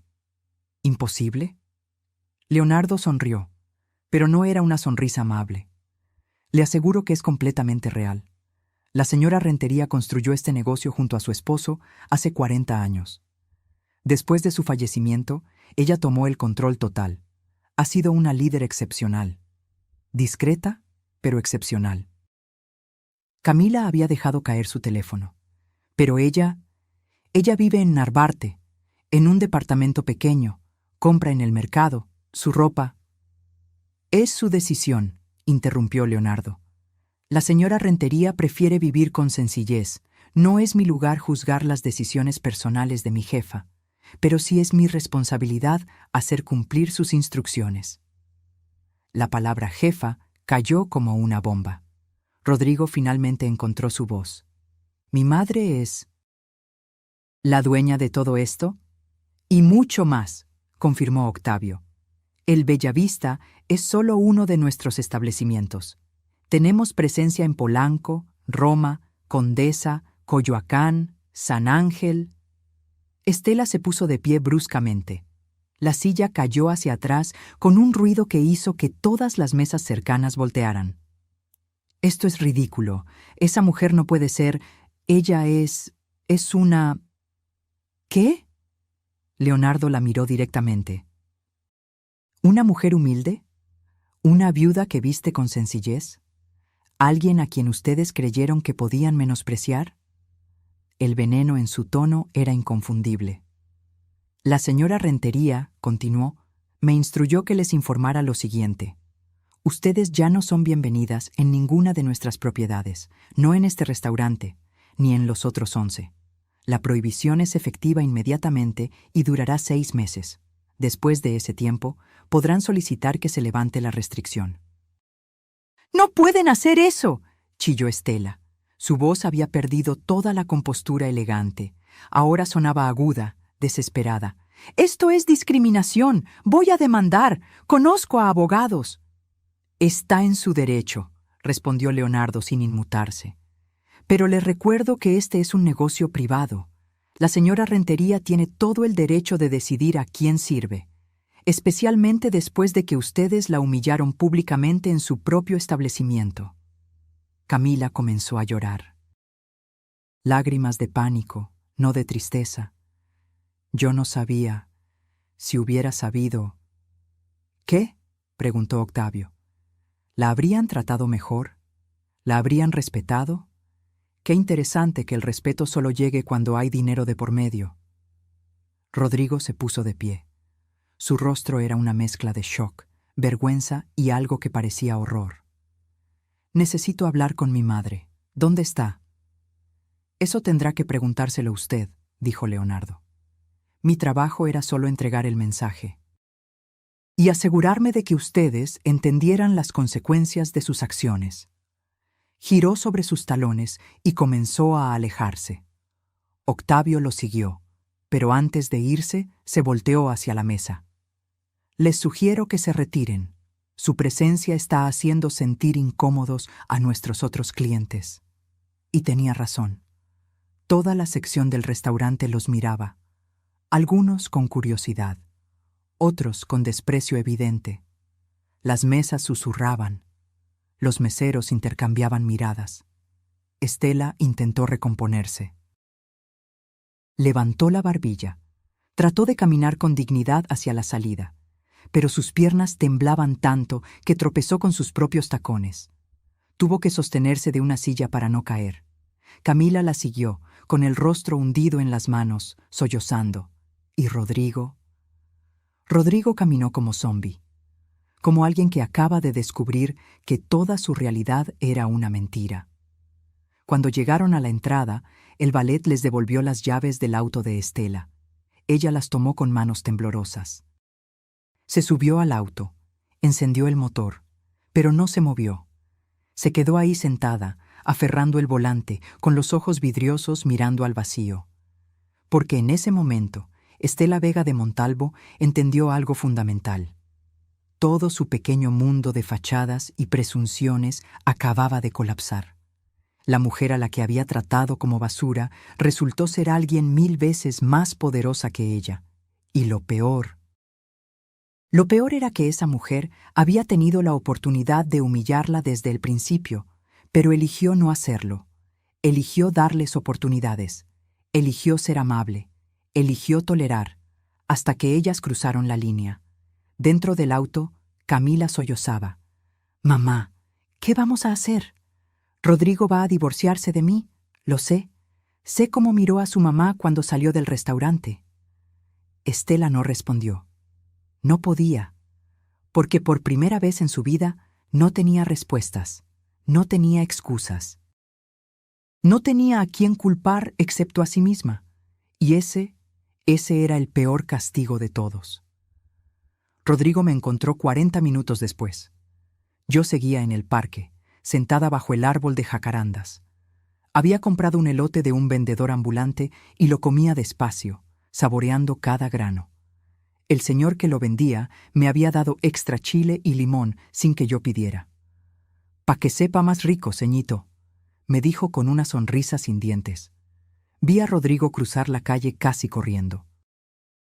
Esquivó 2 autos que le tocaron el claxon. No le importó. Tenía esa expresión de desesperación absoluta. Cuando llegó frente a mí, se detuvo, jadeando, con las manos en las rodillas, como si acabara de correr un maratón. «Mamá», no respondí. Seguí comiendo mi elote. «Mamá, por favor, necesito que hablemos». «Siéntate, Rodrigo». Señalé el espacio junto a mí en la banca. Se sentó.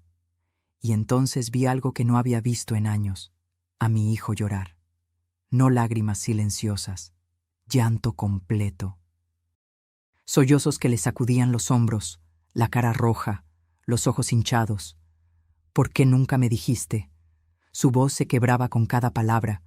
«¿Por qué me dejaste creer que apenas tenías para vivir?» Terminé mi elote.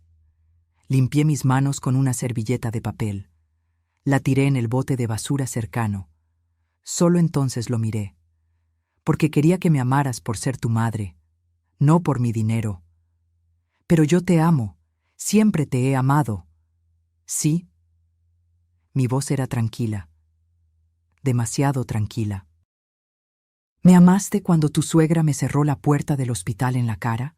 ¿Me amaste cuando Camila se rió de mi ropa?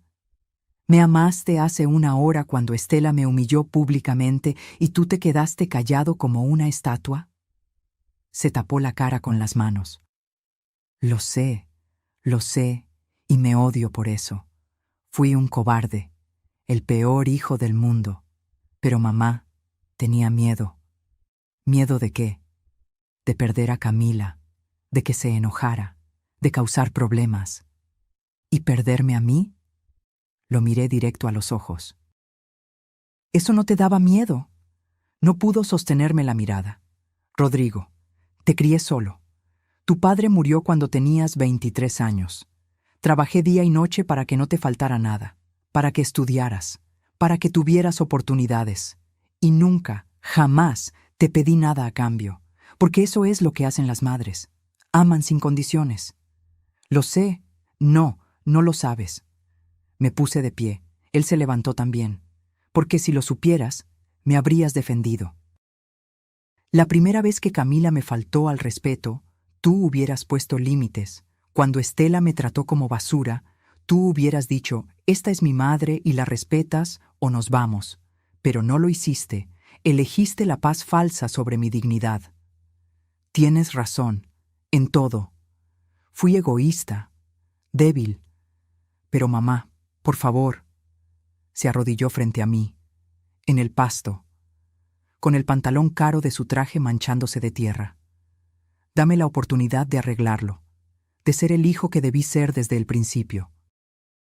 Lo miré ahí, arrodillado, y mi corazón se partió, porque era mi hijo, mi único hijo, el niño que solía correr hacia mí cuando se caía en el parque, el adolescente que lloraba en mi hombro cuando le rompieron el corazón por primera vez, el hombre que me abrazaba los domingos y me decía: «Te quiero, mamá», sin que yo tuviera que pedírselo.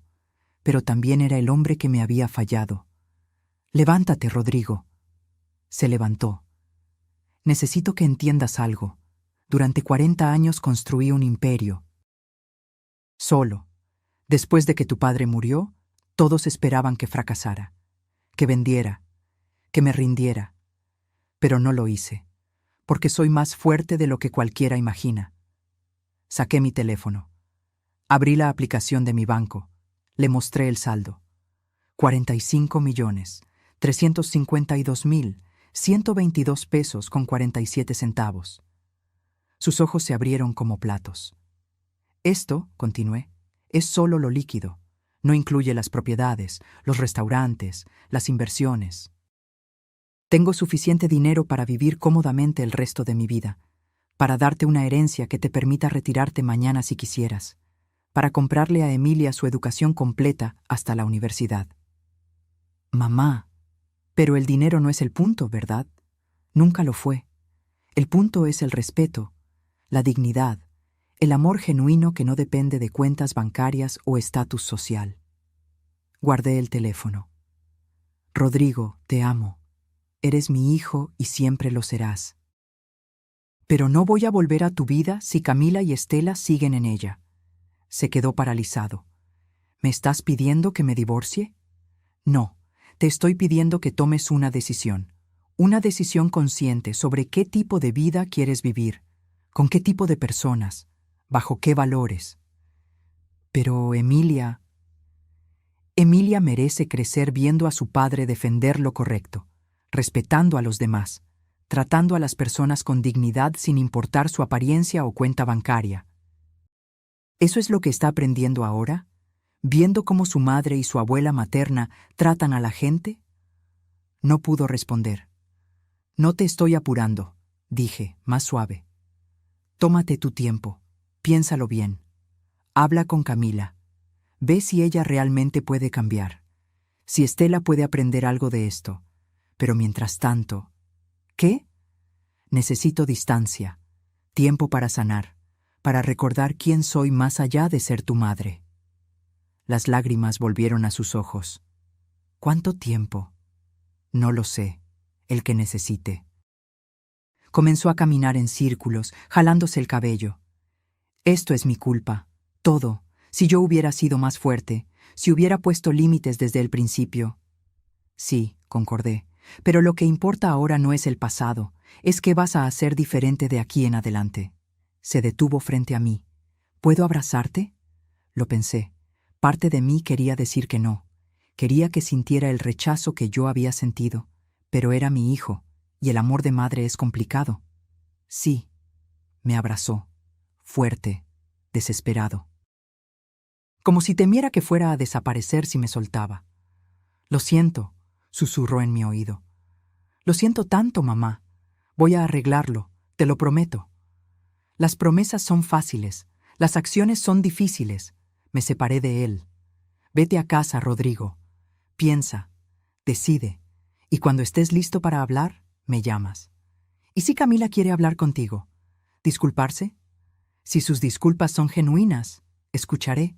Pero Rodrigo, he vivido suficientes años para diferenciar entre arrepentimiento real y pánico por consecuencias. Entendió. Se alejó caminando hacia su auto. A mitad del camino se volteó. Mamá, ¿me odias? No, hijo, nunca podría odiarte, pero estoy muy, muy decepcionada. Y eso duele más que el odio. Lo vi subirse a su auto, arrancar, alejarse.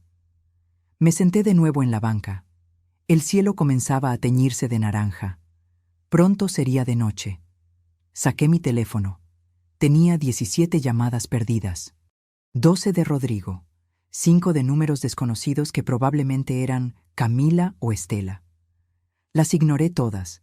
Marqué otro número. Mi mejor amiga, Refugio. La conocía desde hace 30 años. Ella sí sabía la verdad sobre mi vida. ¿Sol?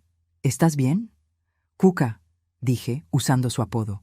Hoy pasó algo grande. Cuéntame. Y le conté. Todo. Desde el restaurante hasta la revelación, hasta la conversación con Rodrigo. Cuando terminé, se quedó en silencio un momento. ¿Sabes qué pienso, Sol? ¿Qué? Que hoy recuperaste algo que habías perdido. ¿Mi dignidad? No, nunca la perdiste. Recuperaste tu voz. Y eso vale más que todos los millones del mundo. Sonreí. Por primera vez en horas, una sonrisa real. Tienes razón, Cuca. Tienes toda la razón. Los siguientes días fueron un silencio ensordecedor. Rodrigo no llamó. Camila tampoco. Era como si hubieran caído en un agujero negro y yo estuviera del otro lado, observando el vacío. Pero otras cosas sí sucedieron. El lunes por la mañana, Leonardo me llamó a mi celular. Señora Rentería, tiene 3 mensajes en la oficina. ¿De quién? Todos de una tal Estela Vega. Dice que es urgente que hable con usted, que hay un malentendido. Malentendido. Qué palabra tan conveniente. Bórralos, ordené. ¿Todos?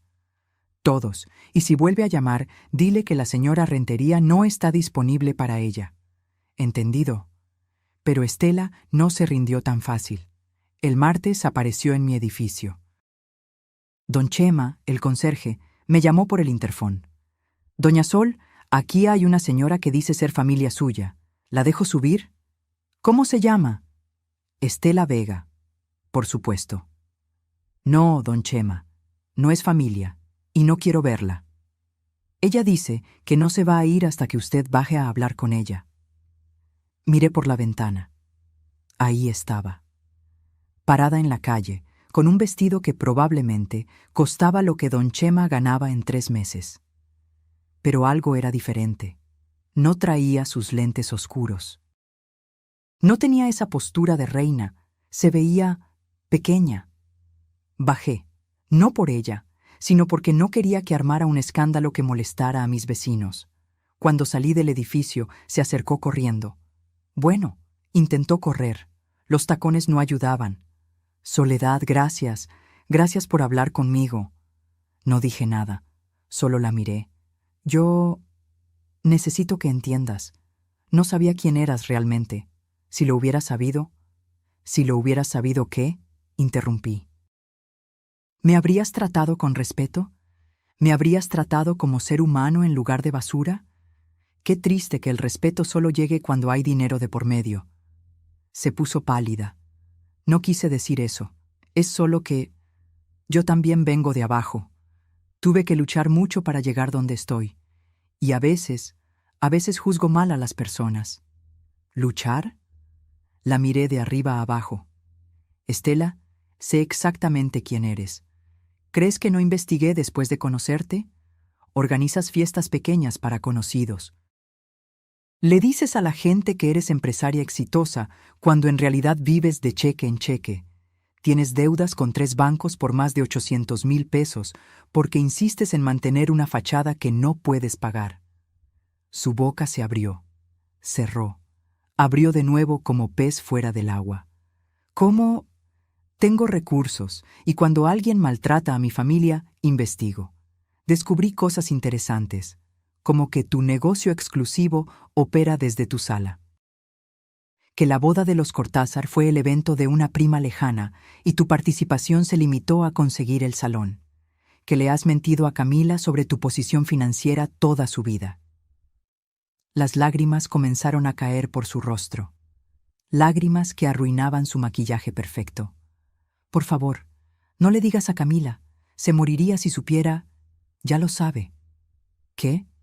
Le mandé un informe completo, con números, con fechas, con evidencias. Porque si voy a ser juzgada por mi economía, que ella también conozca la verdad sobre la tuya. Estela se tambaleó. Tuvo que apoyarse en un poste de luz. Me vas a destruir. No.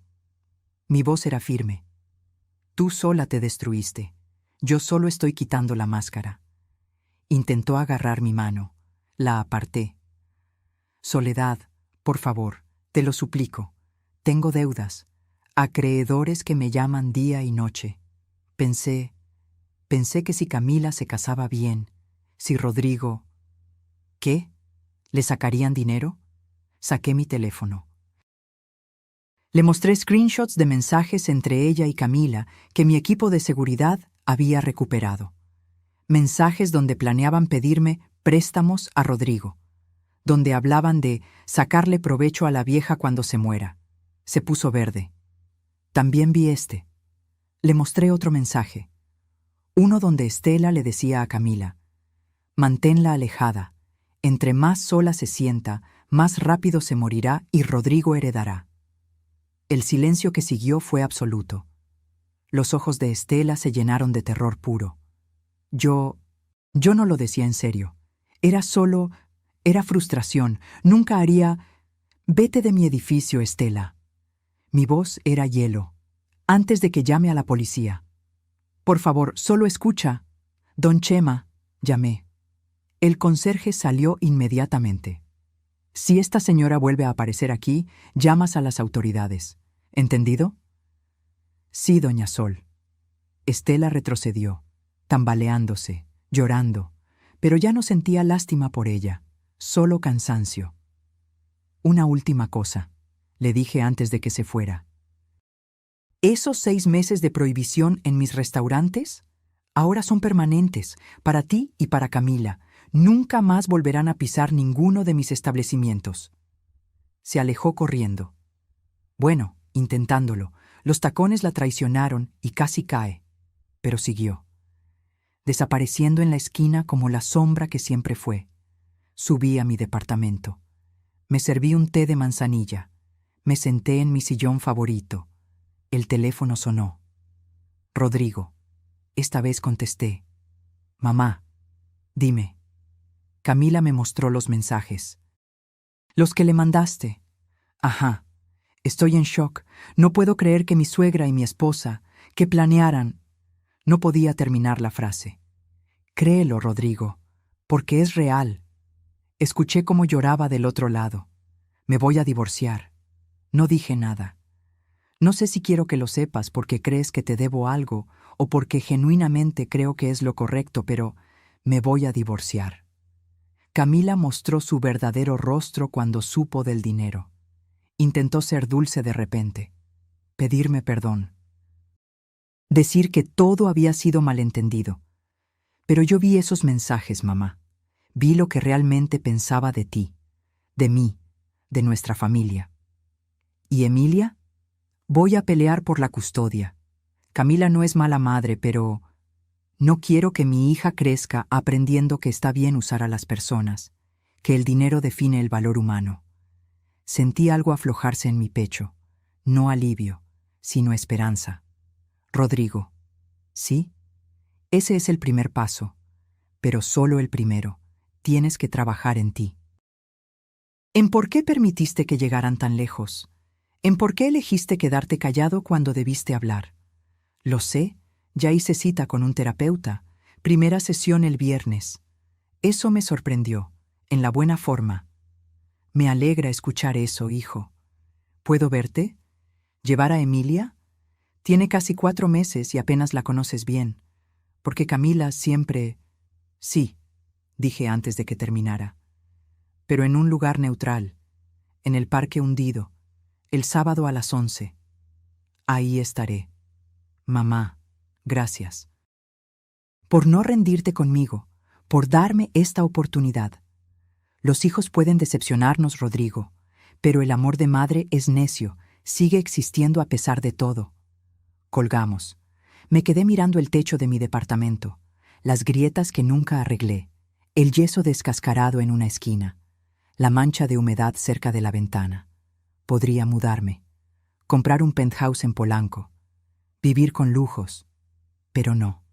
Este departamento era mi ancla, mi recordatorio, de que el valor de una persona no está en las paredes que la rodean, sino en el corazón que late dentro de ellas. Y mi corazón estaba aprendiendo a sanar. El sábado amaneció con un cielo despejado. Esas mañanas de ciudad donde el aire todavía está limpio y los ruidos son amables. Llegué al Parque Hundido a las 10:30, media hora antes. Los nervios me habían despertado a las 6. Me cambié de ropa 3 veces. Finalmente elegí una blusa color lavanda y jeans. Nada elegante. Nada que impresionara. Solo yo. El parque estaba lleno de familias, niños corriendo, parejas caminando, ancianos haciendo tai chi bajo los árboles. La vida en su forma más simple y hermosa. Me senté en una banca cerca del lago artificial. Observé a los patos nadar. Recordé cuando traía a Rodrigo aquí cuando era niño, cómo le encantaba darles de comer, cómo se reía cuando los patos peleaban por el pan. ¿Mamá? Volteé. Ahí estaba, mi hijo, más delgado, con ojeras, pero con algo diferente en los ojos, algo que parecía claridad. En sus brazos llevaba a Emilia, mi nieta. Se me llenaron los ojos de lágrimas antes de poder evitarlo. Hola, hijo. Hola, mamá. Se sentó a mi lado. Me pasó a Emilia con cuidado. Quiere conocer a su abuela de verdad. Tomé a la bebé en mis brazos. 4 meses. ojos café oscuro, cabello negro y rizado, una sonrisa chimuela que me derritió el corazón. «Hola, mi amor», susurré. «Soy tu abuela Soledad». Emilia me miró, fijamente, con esa intensidad que tienen los bebés cuando estudian un rostro nuevo. Y entonces sonrió. No pude contener el llanto. Lágrimas que caían sobre su mantita rosa. Lágrimas de alegría, de alivio, de amor puro. Rodrigo puso su mano sobre mi hombro. «Lo siento, mamá. Siento mucho haberte alejado de ella». «Ya no importa», dije sin quitar la vista de Emilia. «Lo que importa es que está aquí ahora». Pasamos 2 horas en ese parque. Rodrigo me contó todo. Cómo había confrontado a Camila. Cómo ella primero negó todo, luego intentó justificarse, finalmente admitió la verdad. Cómo sus abogados ya estaban preparando los papeles del divorcio. «Estela también me llamó», dijo, llorando, suplicando que intercediera por ella, que le pidiera perdón a ti. «¿Y qué le dijiste?» «Que mi madre no le debe nada a nadie, que ella cavó su propia tumba, que nunca más quiero verla cerca de mi familia». Familia. Esa palabra sonaba diferente ahora. «¿Cómo está Camila con todo esto?» Rodrigo suspiró. «Enojada, dice que exageraste, que Estela solo estaba bromeando con esos mensajes, que no fue para tanto». «Por supuesto que dice eso. Pero yo vi tu cara ese día en el restaurante, mamá. Vi cómo te apartó el plato, cómo te humilló, y me quedé callado como un idiota». Se talló los ojos. «Eso no fue no tan grave, fue cruel, y yo lo permití». Emilia comenzó a hacer ruiditos, esos sonidos de bebé que no significan nada y lo significan todo. «Rodrigo, mírame». Me miró. «No te voy a mentir. Me dolió mucho. Pero también entiendo que estabas en una posición difícil, atrapado entre 2 mujeres que amas. Pero debí elegirte a ti, siempre. No se trata de elegirme a mí sobre ella. Se trata de elegir hacer lo correcto sobre mantener la paz falsa. Se trata de defender a cualquier persona que esté siendo maltratada, sea tu madre o un extraño en la calle». Asintió lentamente. El terapeuta me dijo algo parecido. Que desarrollé un patrón de evitar conflictos a toda costa, que prefiero quedarme callado aunque vea injusticias. ¿Y qué más te dijo? Que tengo mucho trabajo que hacer, en mí mismo, en cómo me relaciono, en poner límites saludables. Hizo una pausa. También me dijo que es probable que inconscientemente eligiera a Camila porque me permitía seguir siendo ese niño que evita problemas. Alguien que tomara decisiones por mí. Eso me sorprendió. Mi hijo hablando con esa honestidad brutal. Ese nivel de autoanálisis. Me alegra que estés haciendo terapia. Debí hacerla hace años. Después de que papá murió, nunca procesé bien su muerte. Solo seguí adelante, pensando que estar bien era no hablar de ello. Emilia bostezó. Sus ojitos se cerraban. El parque, el sol, mi voz, todo la estaba arrullando. ¿Sabes qué me gustaría, mamá? ¿Qué? Empezar de nuevo, contigo, conmigo, con Emilia. Construir una relación basada en honestidad, en respeto mutuo. No en secretos ni en medias verdades. Me gustaría eso también. ¿Me contarás más sobre los restaurantes? ¿Sobre cómo construiste todo? Sí, pero no hoy. Hoy solo quiero estar con ustedes, conocer a mi nieta, respirar este aire, ser abuela. Sonrió. ¿Sabes? Nunca te había visto así, tan en paz. Miré a Emilia durmiendo en mis brazos, su respiración suave, sus manitas cerradas en puños pequeños. Porque por primera vez en años, Rodrigo, no estoy fingiendo, no estoy escondiéndome. No estoy siendo invisible para protegerme, estoy siendo yo, completamente. Y eso da paz. Nos quedamos en silencio, un silencio cómodo, de esos que solo puedes compartir con personas que realmente te conocen. «Mamá, ¿me perdonas?», lo pensé, realmente lo pensé. «Sí, Pero el perdón no borra las cicatrices. Tendremos que trabajar para reconstruir la confianza poco a poco. Lo entiendo y lo haré, te lo prometo. Las promesas, de nuevo las promesas. Pero esta vez quise creerle. Emilia se despertó llorando. Hambre. Traje su biberón, dijo Rodrigo, sacando una bolsa térmica. ¿Puedo dárselo yo? Claro. Le di el biberón a Emilia. Verla comer, verla mirarme con esos ojos curiosos mientras tomaba su leche, sentir su peso cálido en mis brazos. Era una felicidad tan pura que dolía. Va a crecer conociéndote, dijo Rodrigo. De verdad, no solo en visitas controladas o cenas incómodas, va a pasar fines de semana contigo, va a aprender a cocinar contigo. Va a escuchar tus historias. ¿Y si Camila se opone? No va a poder. El acuerdo de custodia incluye que Emilia pase tiempo con su familia paterna. Y tú eres su familia, mamá, la más importante. Terminamos de dar la vuelta al parque. Rodrigo me contó sobre sus planes. Quería mudarse a un departamento más pequeño, volver a lo esencial. Creo que me perdí en tratar de impresionar a Camila, en vivir un estilo de vida que ni siquiera era mío. Le conté sobre mis restaurantes, sobre cómo empezamos con una fonda en Coyoacán, cómo tu padre y yo lavábamos platos hasta las 3 de la mañana, cómo cada peso contaba. ¿Algún día me enseñarías el negocio? No para heredar, sino para aprender. Eso me sorprendió gratamente. ¿Te interesa? Me interesa conocer a mi madre, la real, la empresaria, la luchadora, no solo la mamá que cocina rico. Sonreí.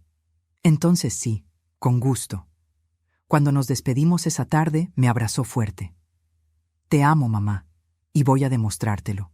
No con palabras, con acciones. Eso es todo lo que pido, hijo. Vi cómo se alejaba con Emilia, cómo la acomodaba en su sillita del auto, cómo le daba un beso en la frente antes de cerrar la puerta. Y supe que íbamos a estar bien, no perfectos, no sin cicatrices, pero bien, 3 años después. Estoy parada en mi oficina, la real, la que nadie conocía, piso 15 de un edificio en Insurgentes Sur, ventanas de piso a techo con vista a toda la ciudad. Un escritorio de caoba que heredé de Héctor, fotos de Emilia por todas partes. Emilia ya tiene 3 años y medio, habla como cotorra, me llama Abusol, pasa los fines de semana conmigo, le encanta ayudarme a hacer tortillas, dice que de grande quiere tener restaurantes como mi abuela. Rodrigo está en terapia todavía, ya cumplió 2 años en ella, dice que es lo mejor que ha hecho por sí mismo, está saliendo con alguien nuevo, una mujer llamada Patricia, arquitecta como él, sencilla, amable. Me trajo flores la primera vez que nos conocimos y me preguntó por mi vida antes de hablar de la suya. El divorcio con Camila se finalizó hace 18 meses. Fue feo. Hubo gritos, lágrimas, intentos de manipulación, pero Rodrigo se mantuvo firme. La custodia compartida quedó 70-30 a favor de él cuando el juez vio evidencia de que Camila había intentado alienarlo de su madre. De Estela no he sabido nada directamente, pero me llegó información de que tuvo que declararse en bancarrota. Perdió su casa. Ahora vive con una hermana en Querétaro. Camila tuvo que conseguir trabajo de verdad, asistente administrativa en una empresa de eventos. Irónico. Pero yo decidí hacer algo con todo esto. Toco el interfón. Marina, ¿ya llegaron las invitadas de la una? Sí, señora Rentería. Están en la sala de juntas. Voy para allá. Camino por el pasillo. Paredes decoradas con fotos de todos mis restaurantes, reconocimientos, premios que gané por excelencia gastronómica. Artículos de revistas especializadas. Pero mi orgullo más grande está en la sala de juntas. Entro. Hay 12 mujeres sentadas alrededor de la mesa, todas mayores de 60, todas con historias en sus rostros. Buenas tardes, señoras. Bienvenidas a la Fundación Rentería para Mujeres de la Tercera Edad. La fundación que creé hace 2 años, con una parte de mi fortuna, 15 millones de pesos dedicados a apoyar a mujeres mayores víctimas de abuso familiar, económico o emocional. Les damos asesoría legal gratuita, apoyo psicológico, ayuda para encontrar vivienda si necesitan escapar de situaciones de maltrato, capacitación para reinsertarse al mundo laboral. Y cada mes me reúno con un grupo de nuevas beneficiarias. Les cuento mi historia, la verdadera, sin filtros. Mi nombre es Soledad Rentería. Comienzo como siempre. Y durante años me hice invisible porque creí que eso me protegería del dolor, pero el dolor llegó igual. Les cuento sobre Estela, sobre Camila, sobre el plato apartado en el restaurante. Veo cómo algunas asienten, reconociendo sus propias historias en la mía. Pero aprendí algo fundamental, continúo.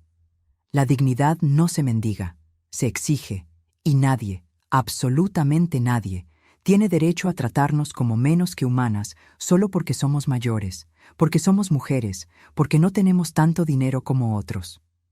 Una de las señoras levanta la mano. Se llama Esperanza, 72 años.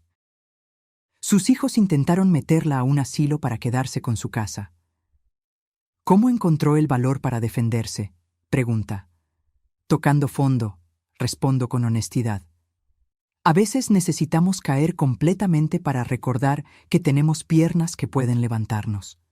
Necesitamos que nos aparten el plato para recordar que nosotras también tenemos derecho a sentarnos en la mesa. Otra señora, Dolores, 68 como yo, habla. Mi nuera me dice que soy una carga, que estorbo, que mi hijo estaría mejor sin mí. Me acerco a ella. Tomo su mano. Óyeme bien, Dolores. Tú no eres una carga. Eres una mujer que vivió, que luchó, que sobrevivió. Y si ellos no pueden ver tu valor, el problema no eres tú. Son sus ojos ciegos.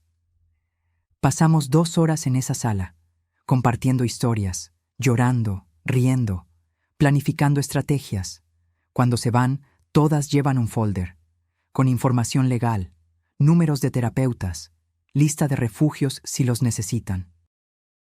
Y algo más importante, la certeza de que no están solas. Marina entra después de que se van. Señora Rentería, tiene una llamada. ¿Quién? Un número que aparece como bloqueado, pero dice que es urgente. Dudo, pero contesto. Bueno, Soledad. La voz es vacilante, asustada. Soy Camila. No he hablado con ella en 3 años. ¿Qué quieres, Camila?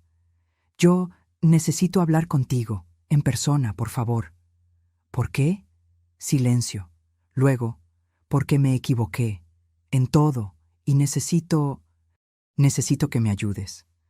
Podría decir que no, colgar, borrar el número, pero recuerdo a las 12 mujeres que acaban de salir de mi oficina. Recuerdo que todas merecen segundas oportunidades si realmente han cambiado.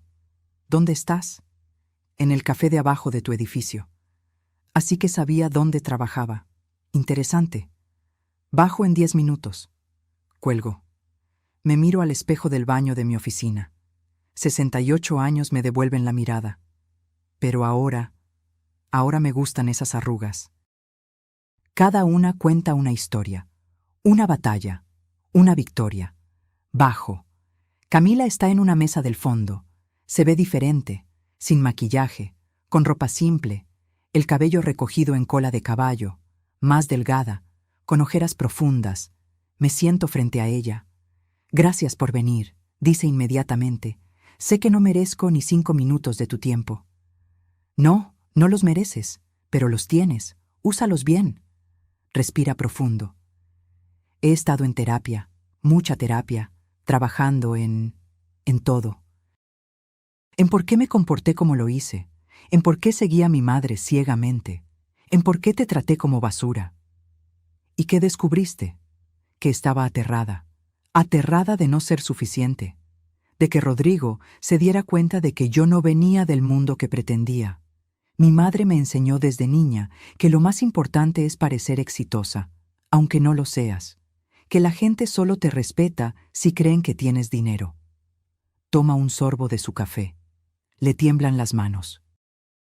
Cuando te vi con tu ropa sencilla, tu departamento modesto, tu vida simple, vi todo lo que mi madre me enseñó a despreciar, y atacarte a ti era más fácil que enfrentar mis propias inseguridades.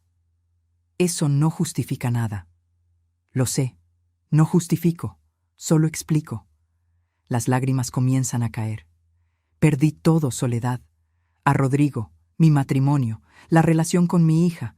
Mi madre está arruinada y me culpa a mí. Y lo peor es que tenías razón en todo.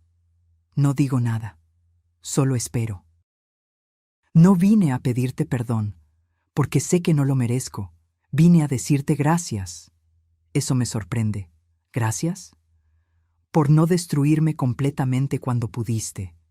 Por prohibirme de tus restaurantes solo 6 meses en lugar de para siempre como a mi madre.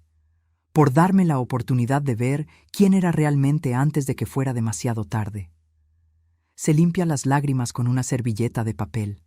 Estoy trabajando, de verdad, ganando mi propio dinero, aprendiendo a vivir sin fachadas, y quiero que Emilia crezca conociendo a su abuela paterna, la verdadera, porque tú le puedes enseñar cosas que yo nunca podré, valores que yo no tenía. Nos quedamos en silencio. ¿Sabes qué es lo más gracioso? Dice finalmente.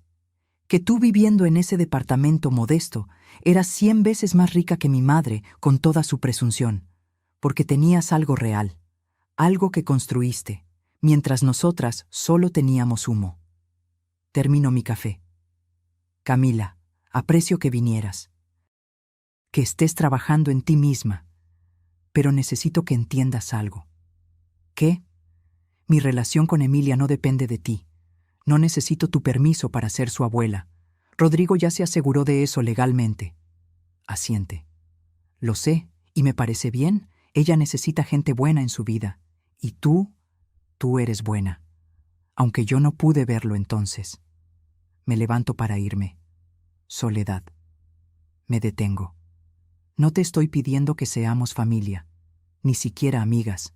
Solo quería que supieras que lo siento. De verdad. Y que voy a pasar el resto de mi vida intentando ser mejor. Para Emilia, para mí. La miro. Veo algo en sus ojos que no había visto antes. Humildad genuina. Entonces te deseo suerte, Camila. En serio. Salgo del café. Afuera, el sol de la tarde pinta todo de dorado. Camino por Insurgentes. Paso frente a uno de mis restaurantes. El Rincón de Coyoacán, donde todo empezó. Entro. El chef me saluda con una sonrisa enorme. Doña Sol, no sabíamos que vendría hoy. Solo vengo a recordar. Me siento en una mesa junto a la ventana, la misma donde Héctor y yo nos sentábamos a planear, a soñar, a construir.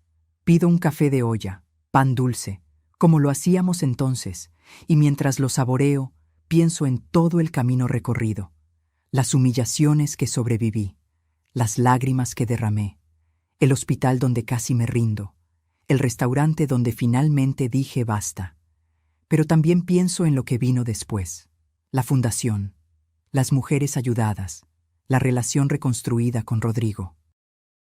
Mi nieta que me llama Abu Sol y me abraza como si fuera el mejor lugar del mundo. Saco mi teléfono, abro la galería. Hay una foto de hace una semana.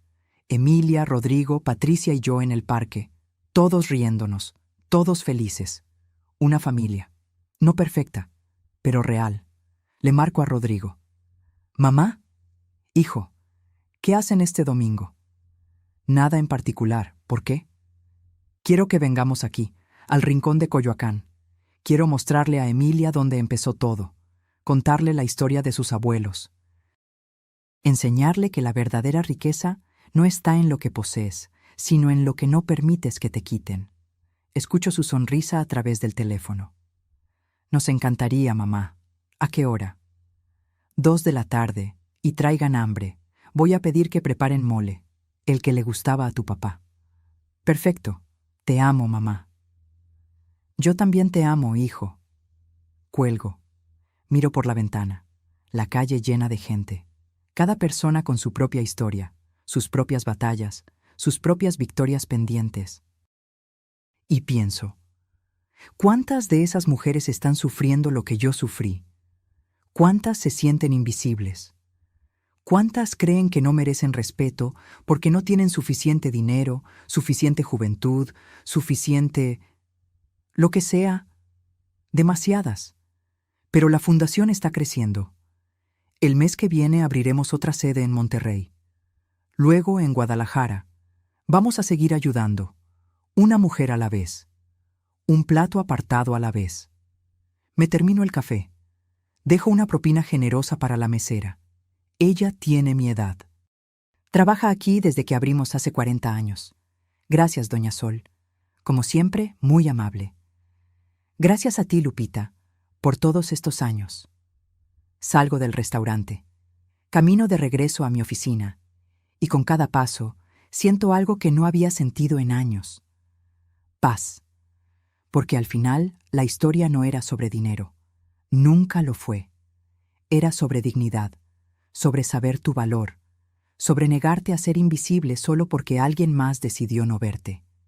Era sobre recordar que el respeto no se mendiga, se exige. Y a veces, cuando alguien aparta tu plato, la mejor respuesta no es gritar.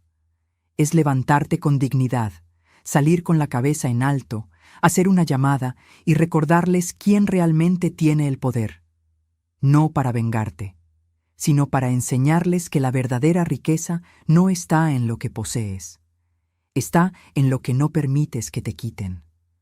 Tu dignidad, tu valor, tu voz.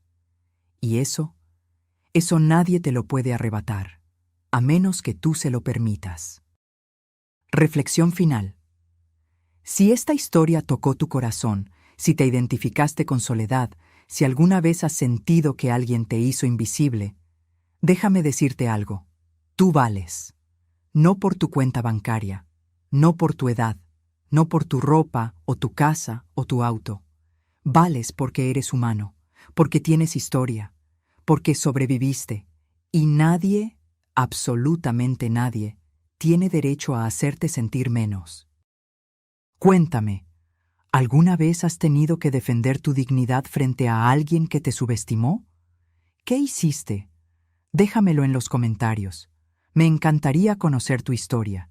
Y si esta confesión te hizo reflexionar, dale like, comparte y suscríbete para seguir conociendo historias de vida que nos recuerdan lo que realmente importa. Escribe de dónde nos ves.